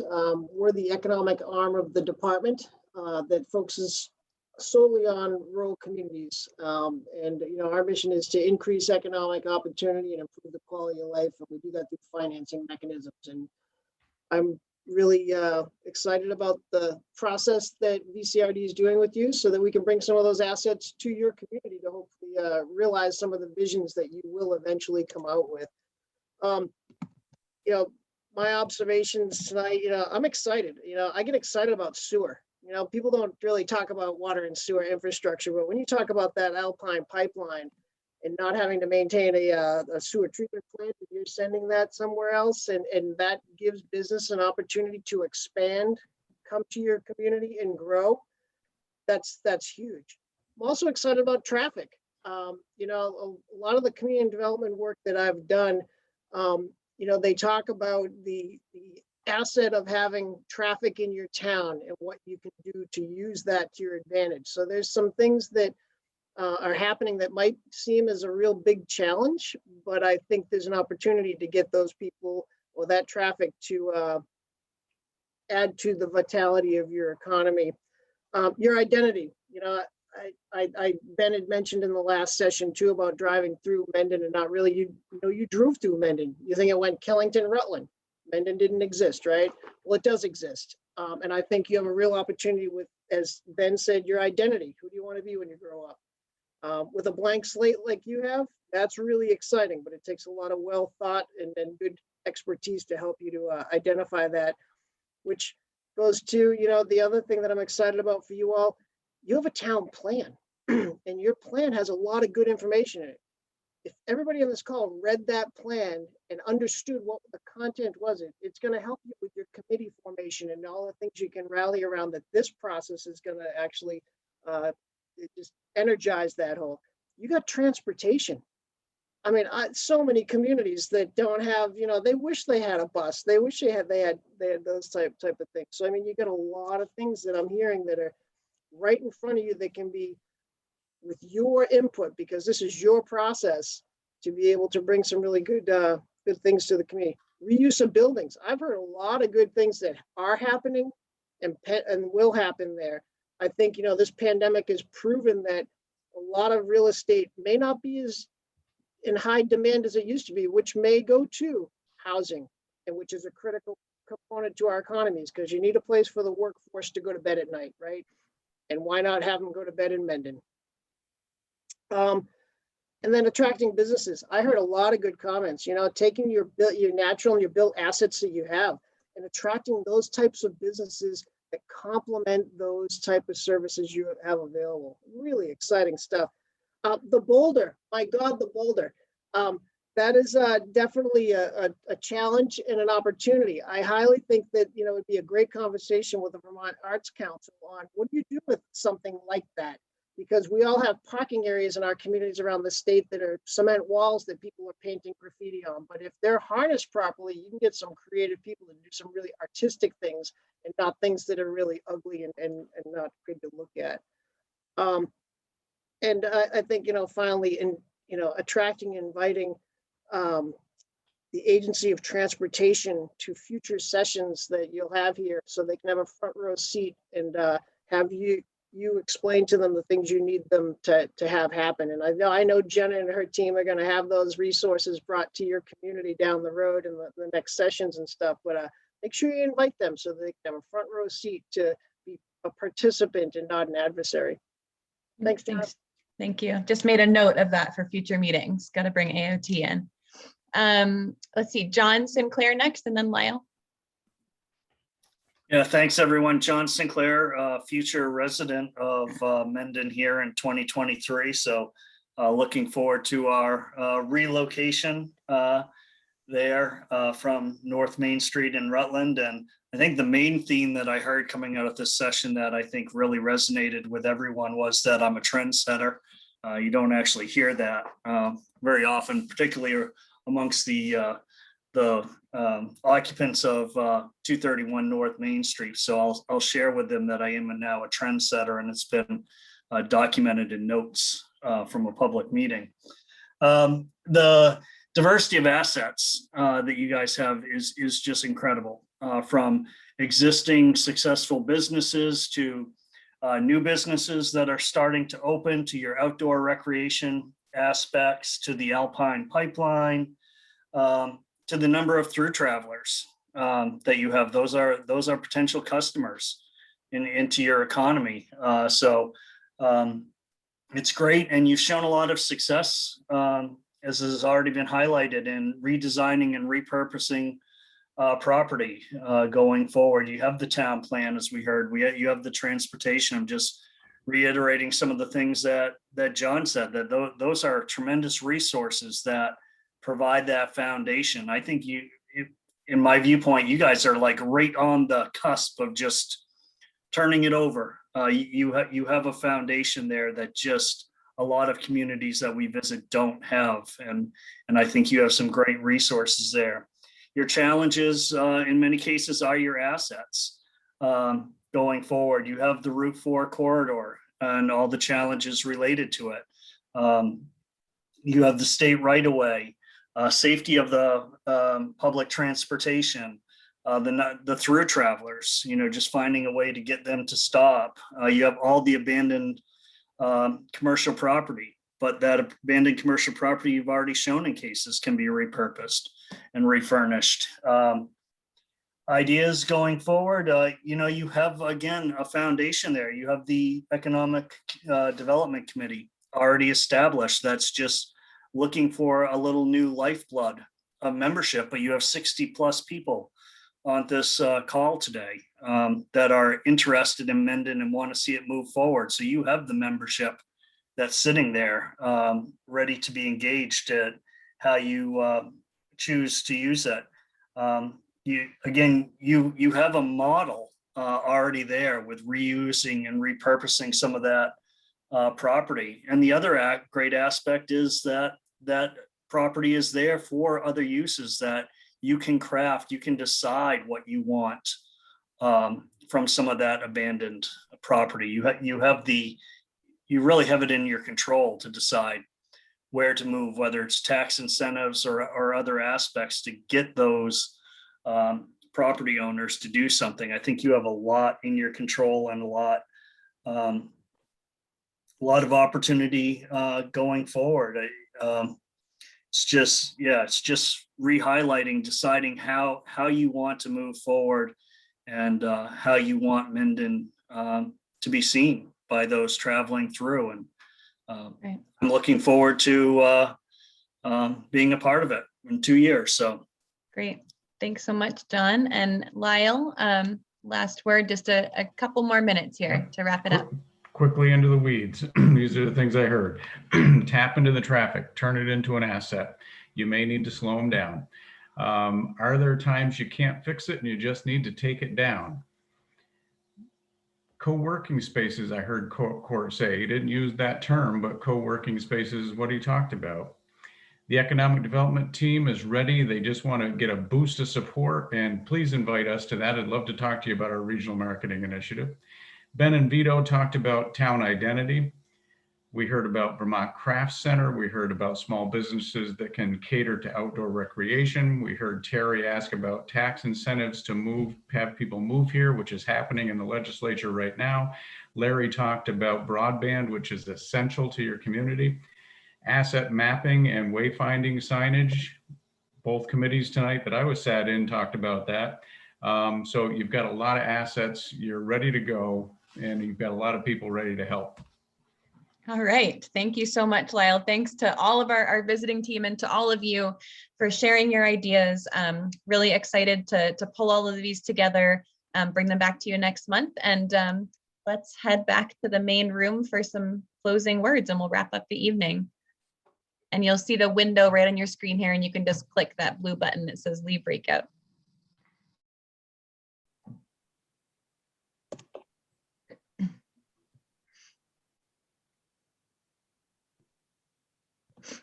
Hi again, everyone.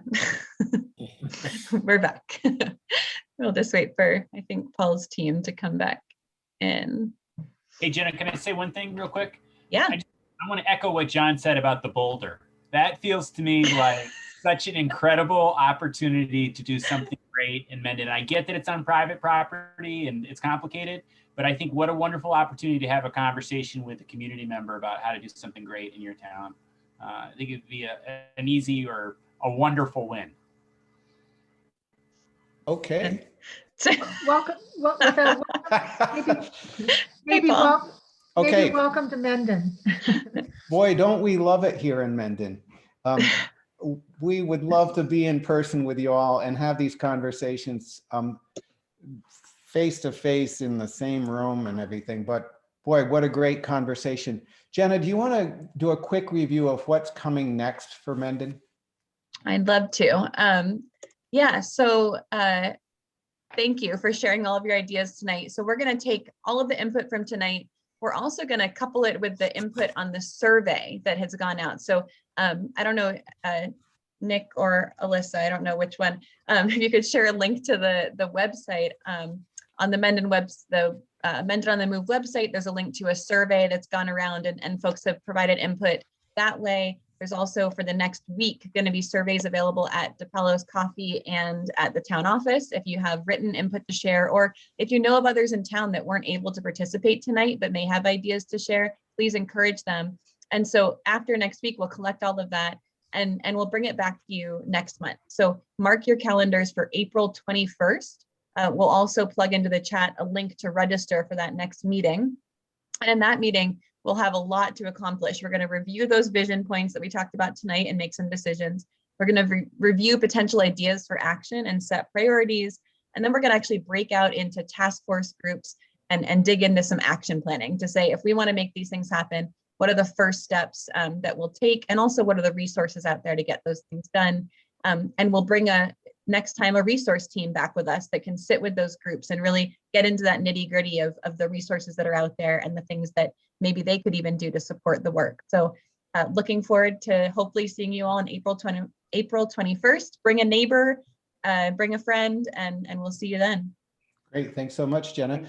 I want to thank Ed Bove, Brockton Corbett, Ben Doyle, Lyle Jepson, Trey Martin, John Michael Muse, John Sinclair, Tyler Richardson, Kevin Weiberg, Margaret, Alyssa, Jenna, and Nick from VCRD. Select board. This process is a neutral process. We don't, again, come in with an agenda, but there's a fascinating agenda on the table in Mendon, and we appreciate the leadership of the select board that invited the process, the planning commission, and the economic development group that's been in town wrestling with some of these issues long-term.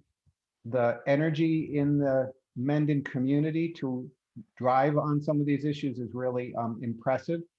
We're seeing some things that came back over and over and over in the 2.5 hours that we were part of on our side, and I'm sure the other side was similar. There's core themes and big ideas on the table that are within the power of people when they pull together in collective action. We're connecting you this week with a group of 10 people with connections to resources. Next month, we'll bring back another group. We're very excited to work with you. When you have direction and you have community willpower, you have the power to get things done. And there's the opportunity to make history. And today is a day when we're coming from the COVID challenge and from some of the national issues we've had in disunity to think about how we make democracy real, make it strong, make it effective right here in our communities. So thank you for being on the line, for being dedicated to your place. It's a great honor to be part of this conversation with you, and we hope to see you all on April 21st. So we'll be in touch. Thanks, everybody. Thanks, everyone. Good night. Thanks. Bye-bye.